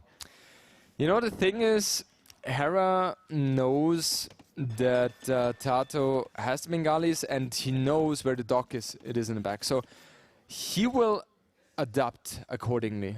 He knows what a proper strategy could be from the Gallis play, right? He's sending the ship back there so he can snipe the villager taking the fish near the dock? He wants to build a dock there to harass the fishing boats faster. Okay. Right? I think, if I'm not mistaken, he also did the same against No, Liereyy. but he doesn't have a... he does have a villager inside. there. Okay, I didn't see the villager load up. Yeah. Cool. Yeah, if I'm not mistaken, he did the same against Liereyy for the finals in Hanover. So, yeah, not really surprising that we see the same here. However, TaToH will be able to spot that, and he could charge against that as well, because you're not try and drop the villager off and wall that in. No, he can't. Not in time. Now he's engaging against the villager. I think TaToH does have loom, though, so he's not surprised by the shenanigans. TaToH is trying to bait that villager from Hera a little bit far away from the transport ship and the scout. He can block the transport ship with a fishing ship, chooses not to, and the dock is still not up from Hera when he reaches the feudal age. So if he planned a dock here, kind of has been really delayed.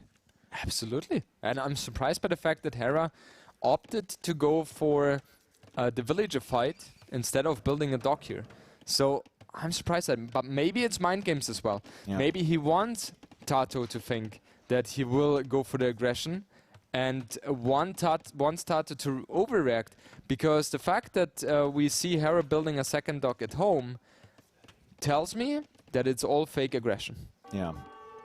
That's interesting. He did manage to take 2 of the sheep, and he can also lame these this hunt up here, so he can do whatever he can, right, to make use of this villager. Obviously, you're wasting 1 villager worth of idle time to send it forward. Yeah. It's not the greatest thing in the world. Galleys are now coming out from Hera. TaToH spotted that with the transport ship, so we know it's not going to be the fire galley play. Villager trying to go forward, maybe get in that transport ship, but Hera's scouting this. Very, very active, the Canadian.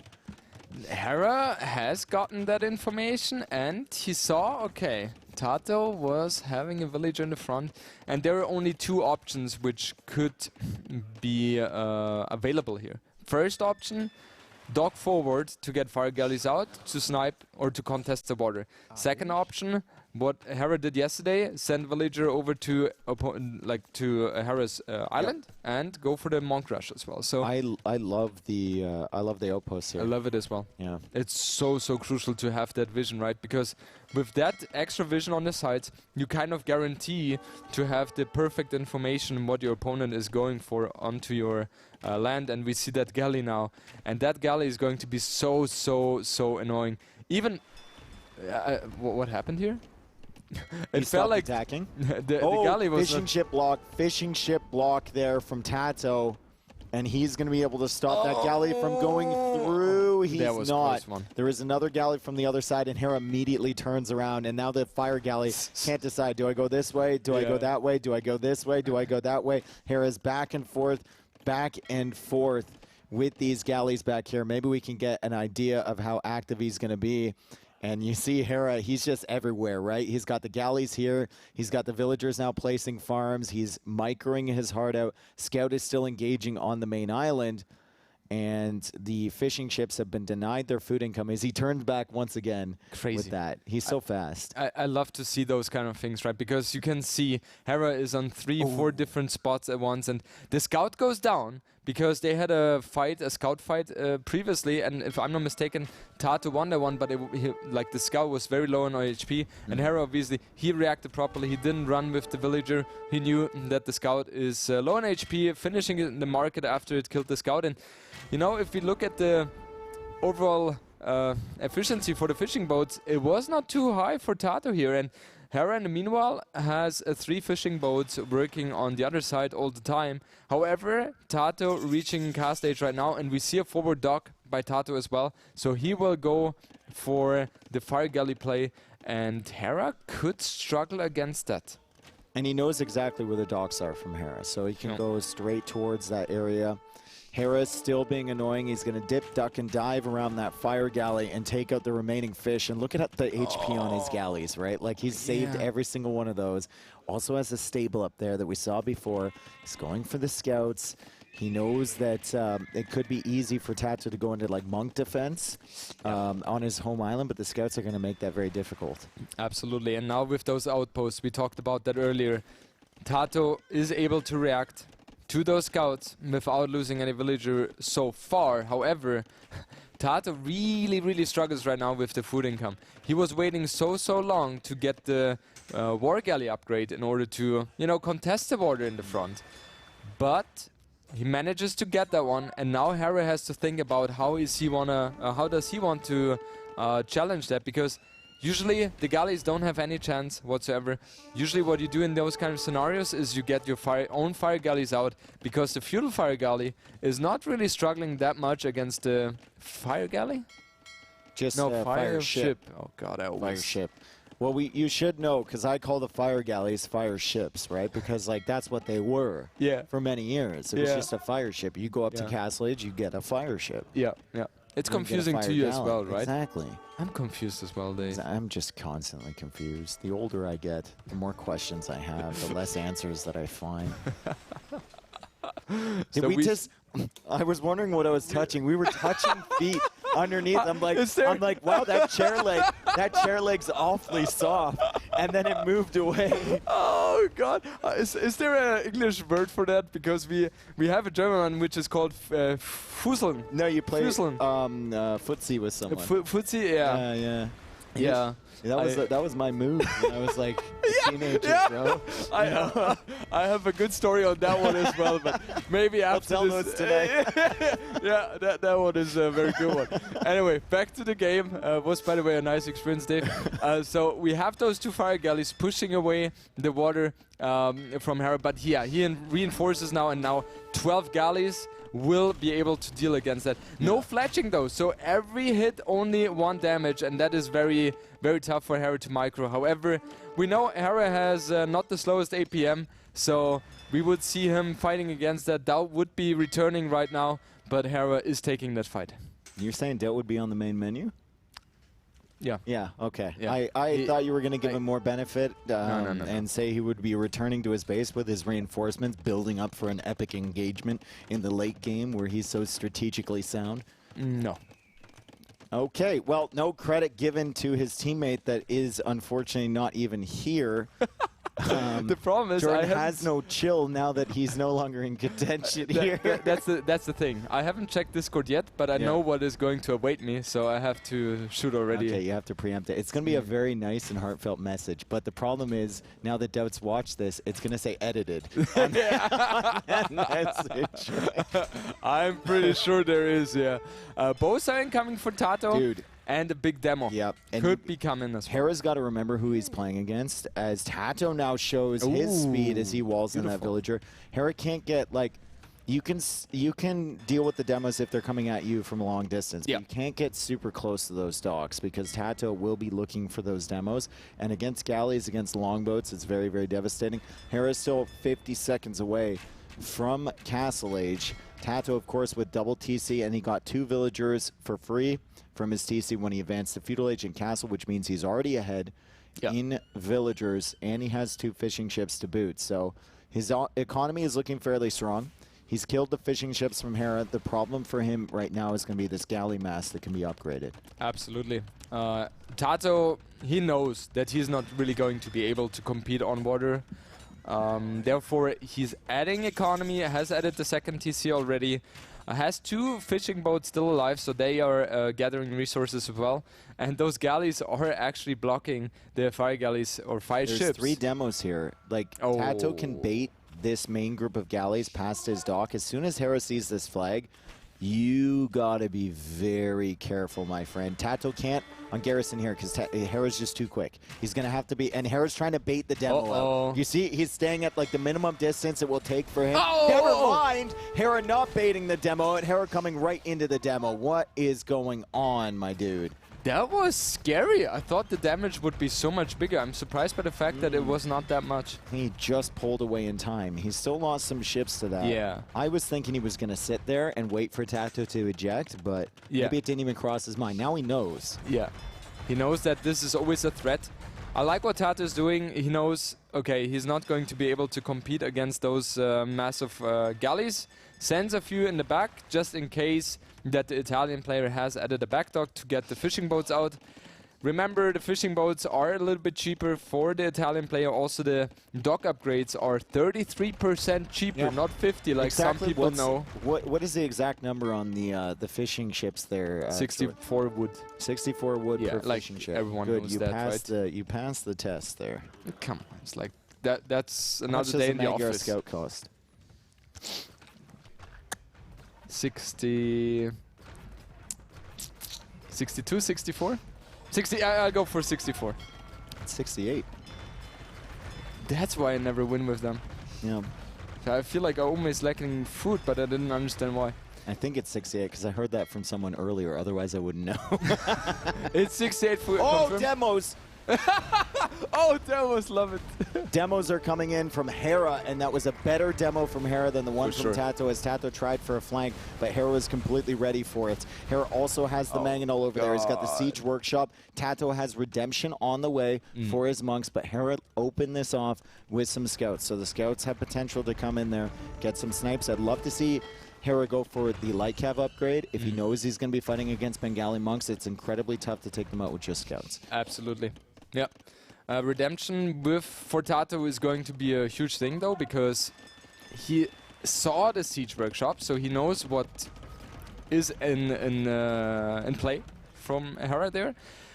However, TaToH doesn't have any presence whatsoever on water anymore, and now with the Spearman he's going to be able to push those scouts away. No conversion happening. The Monk is retreating right now. Wheelbar incoming as well for TaToH. Overall, if we glimpse at the economy, definitely better for TaToH. 68 villagers with Wheelbar incoming, with Bowsaw, Horse Color missing. However, Hera on the other side has added the second, now added the third TC as well. It feels like he's roughly 2 minutes behind in terms of the economy. However, he has the aggression going forward, and now the main question is, what is Hera capable of doing? Because it feels like it's going to be very rough to to push here. I think Hera needs to get Monk conversion upgrade as well. And no, TaToH is even going for that one. TaToH is the one getting atonement. TaToH is the one getting atonement. Hera's still without that light cav upgrade. He's finding the fish from TaToH here at the back. TaToH needs to pull those away. His food eco isn't looking fantastic. It's certainly better than Hera's. Yeah. But still, he can't afford to lose all of his fish, as Hera is still camping out on the front side here. Hera has full map control, like you said. TaToH, though, with the tools he needs to defend against what Hera has on his base. So he'll need some different solutions here, Hera, especially with those eco upgrades missing and with, well, 8 less villagers currently. Yep. A lot of stone for TaToH, too. So maybe if he finds an opportunity, he can do defensive castle, or do you try and, like, somehow get to the middle there in castle? I feel like it's defensive castle first, right? I think the only players who would go for offensive castle here would be maybe Mr. Yo or Vivi. Yeah. Like, they would be that kind of wild, right? But TaToH definitely not gonna be that kind of player. Especially he doesn't really have the presence on water as well, right? So there's just no way he can sneak transport and go over to Hera's base. So I expect him to place the castle very defensively, and TaToH's economy is just looking so much better compared to Hera's. Also much better economy there. And he is going to go up to privilege very soon here. If we take a look at the resource collected, 20,500 for TaToH and 18,300 for Hera only. So a good advantage, and that's twice the privilege there.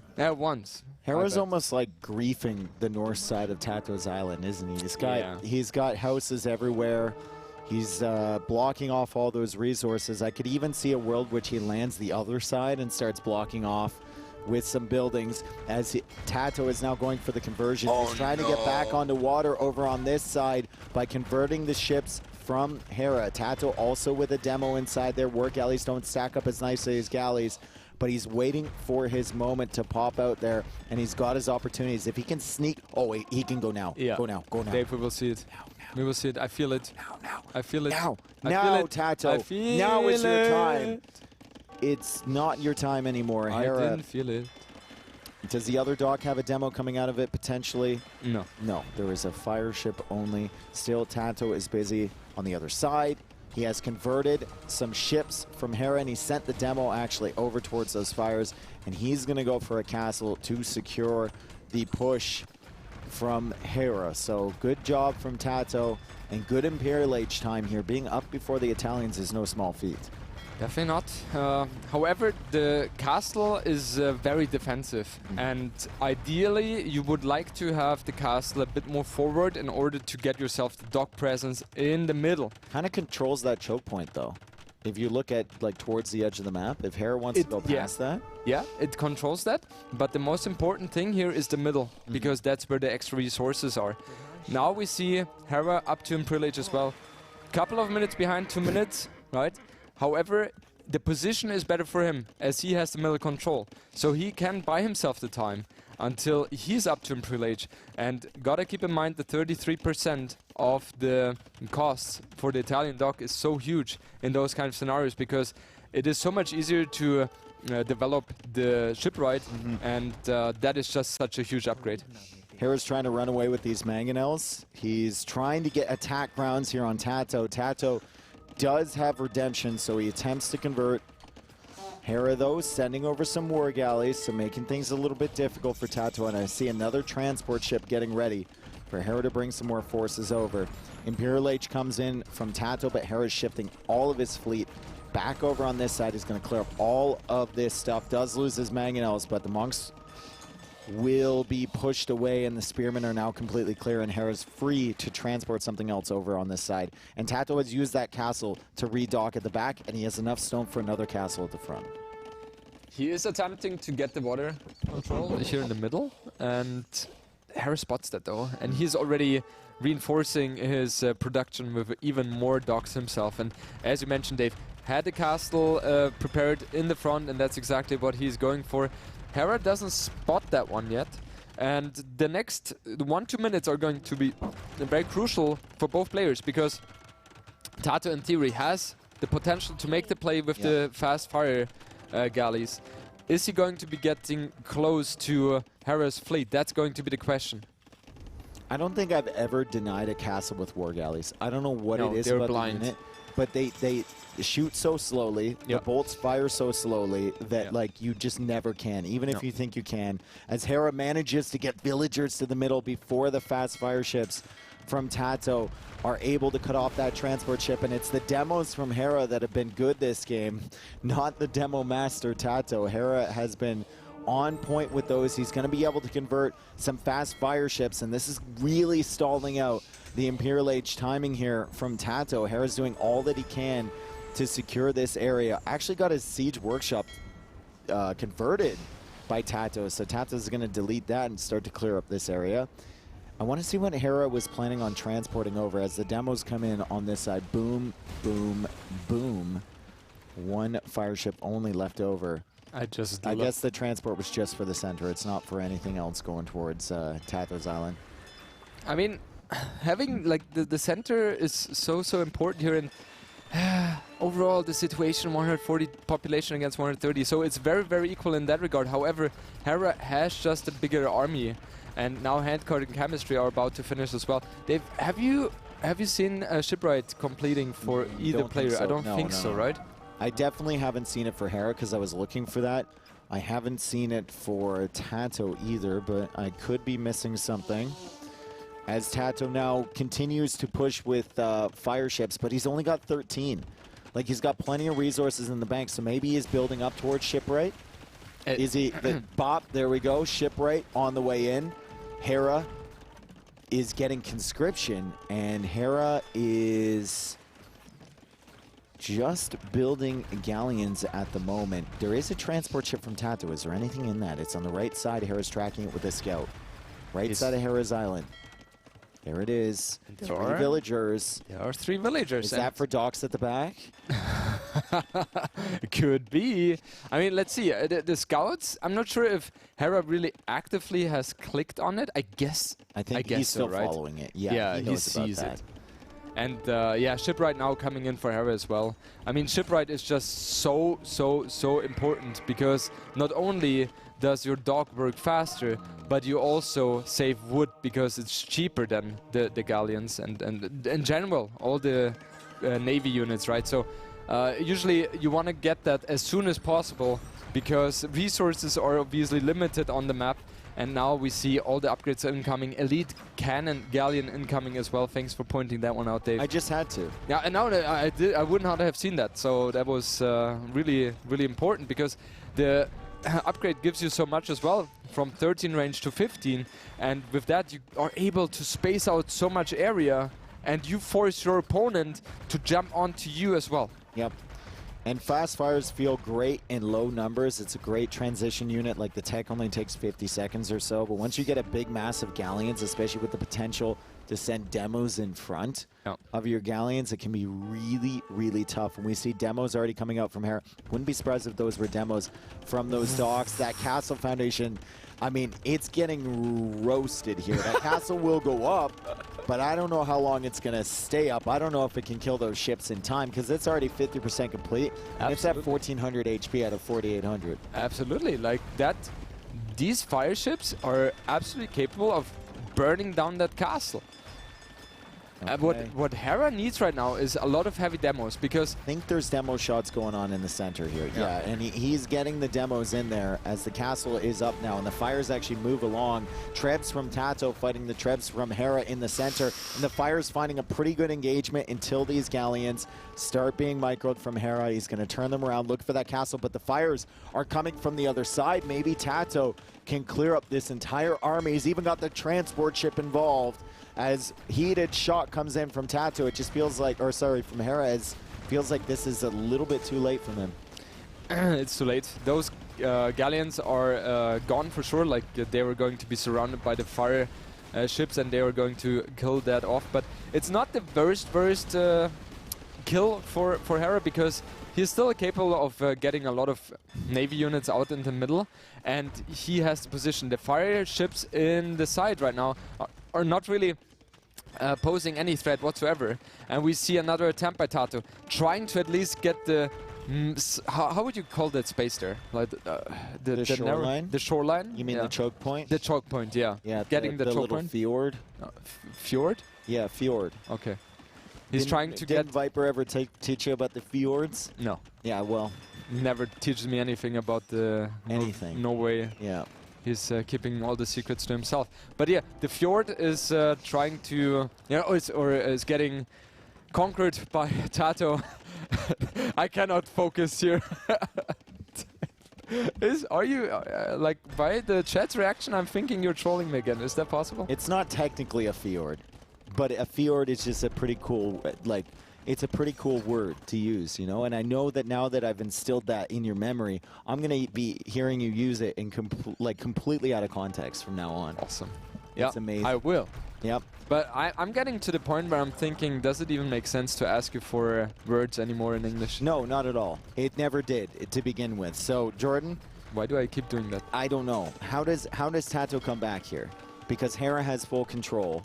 TaToH is looping around with fires, but Hera is controlling the all-important area on the middle. He's got the trebs set up. The castles have gone down. The gold is under his control at the front of TaToH's base. He's even working away on the TCs. Just feels like he can never really get into the center area. Exactly, and that is the biggest issue for him. He's trying to make a play from the outside, though. He's sieging the castle on the side here with the cannon galleons, and that's exactly what... You know, Hera, he can't respond to that. He's now adding docks in the back. Because the idea is, from TaToH, okay, you have the middle, I will get the surround on the outside with the cannon galleons to deny your wood income, and then I will make a heavy push onto the middle. But Hera, you know, he's standing very, very well defensively right now, and overall the numbers don't look too shabby for both players, though. So, you know, it's anyone's game so far. Yep. I'd like to see Mahayana, if possible, from TaToH. Yeah. I don't know if he has the resources yet for it, as the transport ship was in between the fires and that galleon. An elite cannon galleon, thank you for pointing that out for me, Jordan, coming in right now from TaToH. So that's what he's going to use his resources on. Hera's trying to hold the castle on the right against the cannon galleons. He's redocking at the back to try and get something in over there, and he's actually going for fast fire ship so that he can just send over like 4 or 5 units and try and clear that up rather than needing the galley mass. He doesn't have enough population, needs all of his pop to be in the center. He can even bait TaToH to engage against this, like pretending like he has a terrible position, and at the same time send the fires in against the cannon galleons. I want to take a look at the cannon galleons here and see if the fires are on the way. They're not. They took out the castle. That's actually kind of big, but those might run into death if he's not careful. Absolutely, and that could definitely happen, right? This fight here should be better for Hera, if I'm not mistaken, because it feels like he has a little bit more units there. Boy, that's a big investment in cannon galleons. Absolutely. He knows. He's trying to run away, but they're slow. And is TaToH going to dance with those villagers here to deny some fires? No, never mind. He won't do that. The galleons are so slow, Jordan. That's such a huge investment from TaToH. Oh, and he's on they're being them. taken out, but maybe they can get back in time. Overall army 38 to 55. It looks better and better for TaToH here. Score-wise, it's getting closer and closer as well. It looks like he's capable of preserving his cannon galleon mass, and this is exactly the most important thing. However, Hera is trying to get position on the fjord with a tower here. I'm not sure if it's going to be enough here, Dave. He's trying to get position. I knew it. I don't know if he can fjord it. There's plenty of stone here. It's actually Bombard Tower. Wow, from Hera, so that's a crazy level of investment as the fire galleys, or sorry, fast fire ships, 2 stages of evolution too far, come forward and actually manage to snipe a bunch of those cannon galleons. Hera's using his cannon galleons to hit units from behind, and now he's going to attack the castle, but TaToH can snipe those. That hurts so much. Losing 2 cannon galleons against the galleons here, and now the situation is kind of stalemate on that fjord here. Another bomber tower is being planted here. However, it feels like a waste of resources due to the fact that those populations like exactly the same. Yeah, it's going to be a matter of how many resources each player has remaining here. Overall collection rate, TaToH has collected way more than his opponent. So according to that logic, he should run out of resources a little bit faster as well. And Hera still has something in the north of TaToH's island, potentially controlling those wood lines. He's got a villager building bombard towers there, Jordan. Love that move. And he knows that eventually, TaToH is going to run out of wood on the other side, and he's almost run out of wood on the other side. So controlling those is a big, big deal. Absolutely. Also, if you take a look at the population, 174 against 158, it looks like it's better and better for Hera. And also got to keep in mind, no heavy plow for TaToH at this stage of the game. I feel like we have seen this today already. I don't remember who it was again. It was Mr. Yo. Yeah. Okay, you did remember who it was. I was Dave was dude, like I don't super happy right now. See, now you're it trolling was me. Mr. Yo. Now you're trolling me, dude. Now I know what it feels like. That was my fjord on you. That was your see what I mean? You're already using it completely out of context. Now it's in there. It's stuck, all right? It's like a disease. It's never coming out. No. It's not gonna happen for sure. And look at the population discrepancy, right? It's like too much, and TaToH calls it. And Hera, is he beatable this tournament? It doesn't Dave? look like it, does it? He's going 5-0. It's wild. He's beaten Liereyy. He's beaten Viper. He swept Viper. He's beaten TaToH 3-1. The Liereyy set was almost a sweep. Yeah. Like he was like a couple Super minutes close. away from it being a sweep. Yeah. It is wild how well Hera has played, and I think he's clearly the favorite. Absolutely. Heading in, and he's got himself a spot now in the semis with a 3-1 victory over TaToH. Jordan, I'm sorry that you couldn't make it through, but I'm glad that you joined me because I had a lot of fun, as I always do. Dave, absolutely. How does Viper say likewise? Likewise. Likewise. Likewise. So it was a pleasure. Yeah. I hope we will get more casting action in the next couple of days because I heard I have a little bit more free time now. Okay. Who'd you hear that from? I don't know. That was Bert. probably. Yeah, that was down. It was down. It's like, hey, Jordan, I want to see you casting. And by the way, on Friday I'll be coming. Then I can laugh at you. Oh, God. So, I don't know. Hera, Yeah. who do you think can take him down? Like, it's crazy the level he's playing at. Honestly, with the way he's playing right now, I would only see Liereyy right now capable of doing that because, as you said, the set they had was almost a 3-0. Yeah. However, second game, Liereyy killed his boar, which is a huge factor, right? So, and Liereyy made it to 2-2. So I think he's the only one who has a potential right now to beat him. However, Hera is just like, playing so well. So let's see. He's a beast. And there's another beast right there. But I'm going to go have a chat with Hera over on the couch. He's on the winner's couch for the 5th straight time. Thank you guys for joining us. We still have Viper versus Liereyy coming up, and Viper is feeling better. He's ready to go as far as I know. So this should be hype. Make my way over, Jordan. Thank you once again. Thank you as well, Dave. It was a pleasure.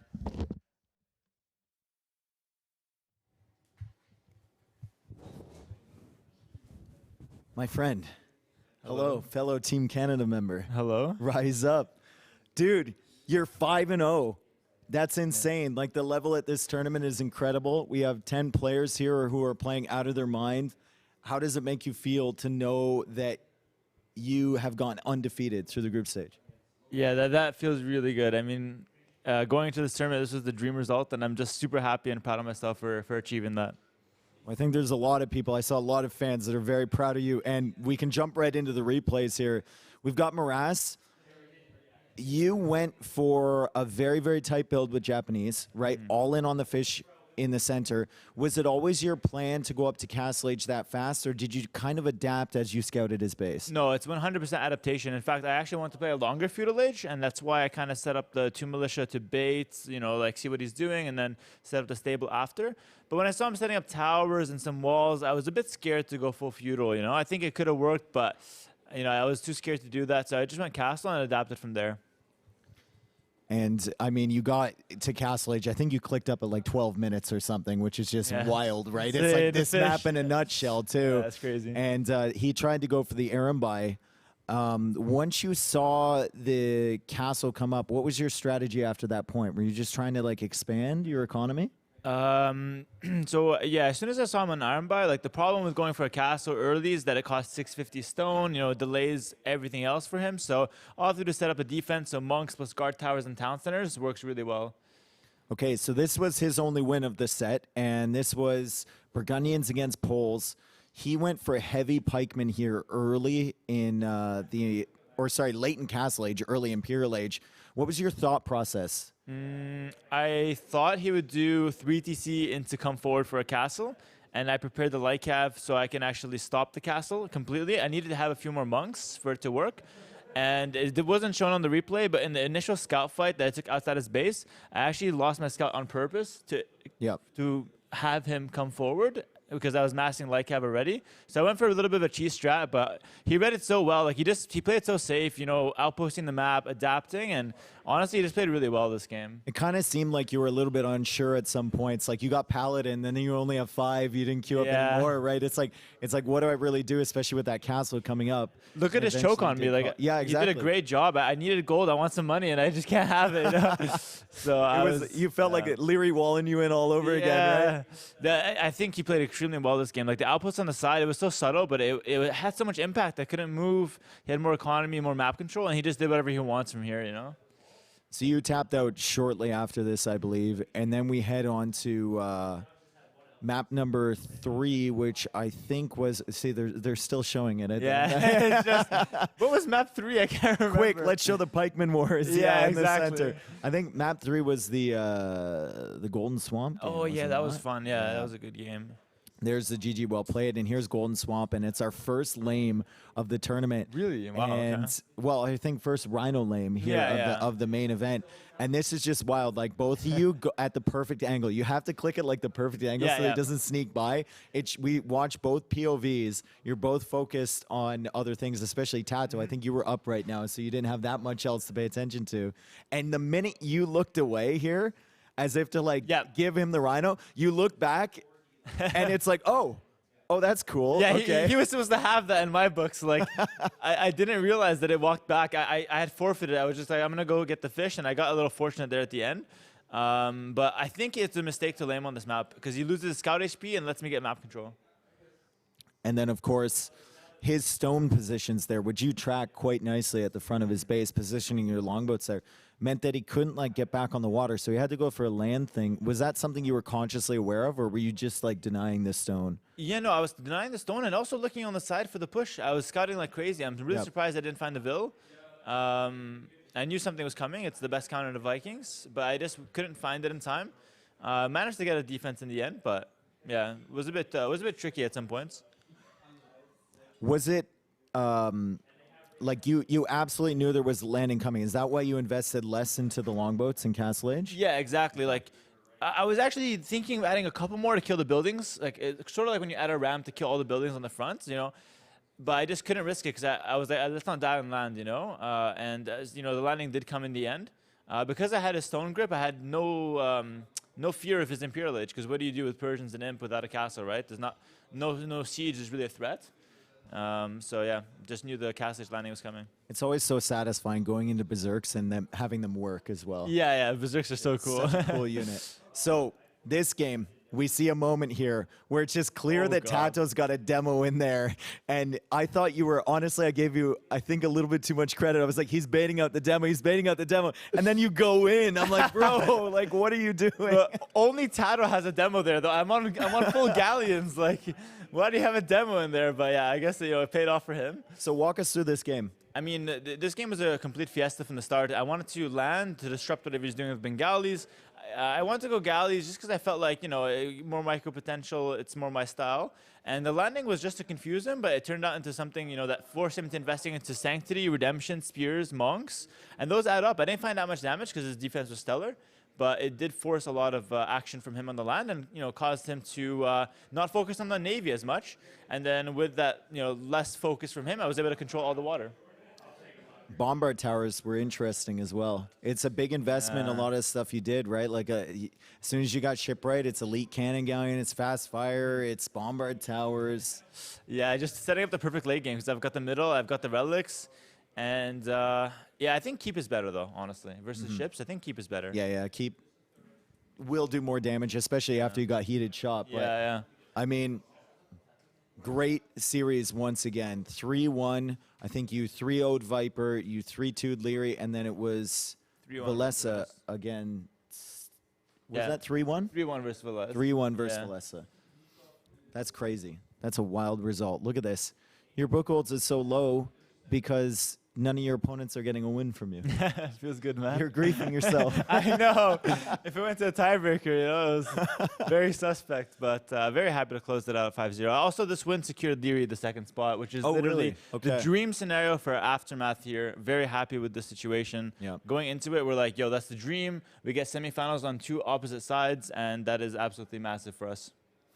All right. So, any final thoughts heading into the semifinals? Anything you think you need to improve on? Or are you playing well? I think it's going to be a lot trickier because it's best of 7, best of 9s. And I think a name that we'll have to play a couple more is Viper, but he's so much more deadly on best of 7 and best of 9, especially on these settings. So, like, don't count him out. Even though he's not going to hit the top spots in group stage, he's still going to be a huge threat. And also, in the semifinals, I'm refacing the big names. I beat them once, but it's not like I can beat them every time with ease. So I have to stay focused and, you know, just do my all. But, you know, even if I lose in semifinals, I'm still happy with the tournament. Any big brain strats in the hopper? We didn't use any prepared strat yet. Oh, So, wow. Number 1 and 2 didn't use Looking good. any prepared strats yet. Oh, Yeah, my it's God. looking really good. Okay. Well, Hera, good job, man. Thank you, bro. Go celebrate. I'm And gonna we'll cast, see you again in. actually. Oh, God damn. All right. Well, maybe you can shift on over to the desk over there. Thank you, Dave. Thank you, guys.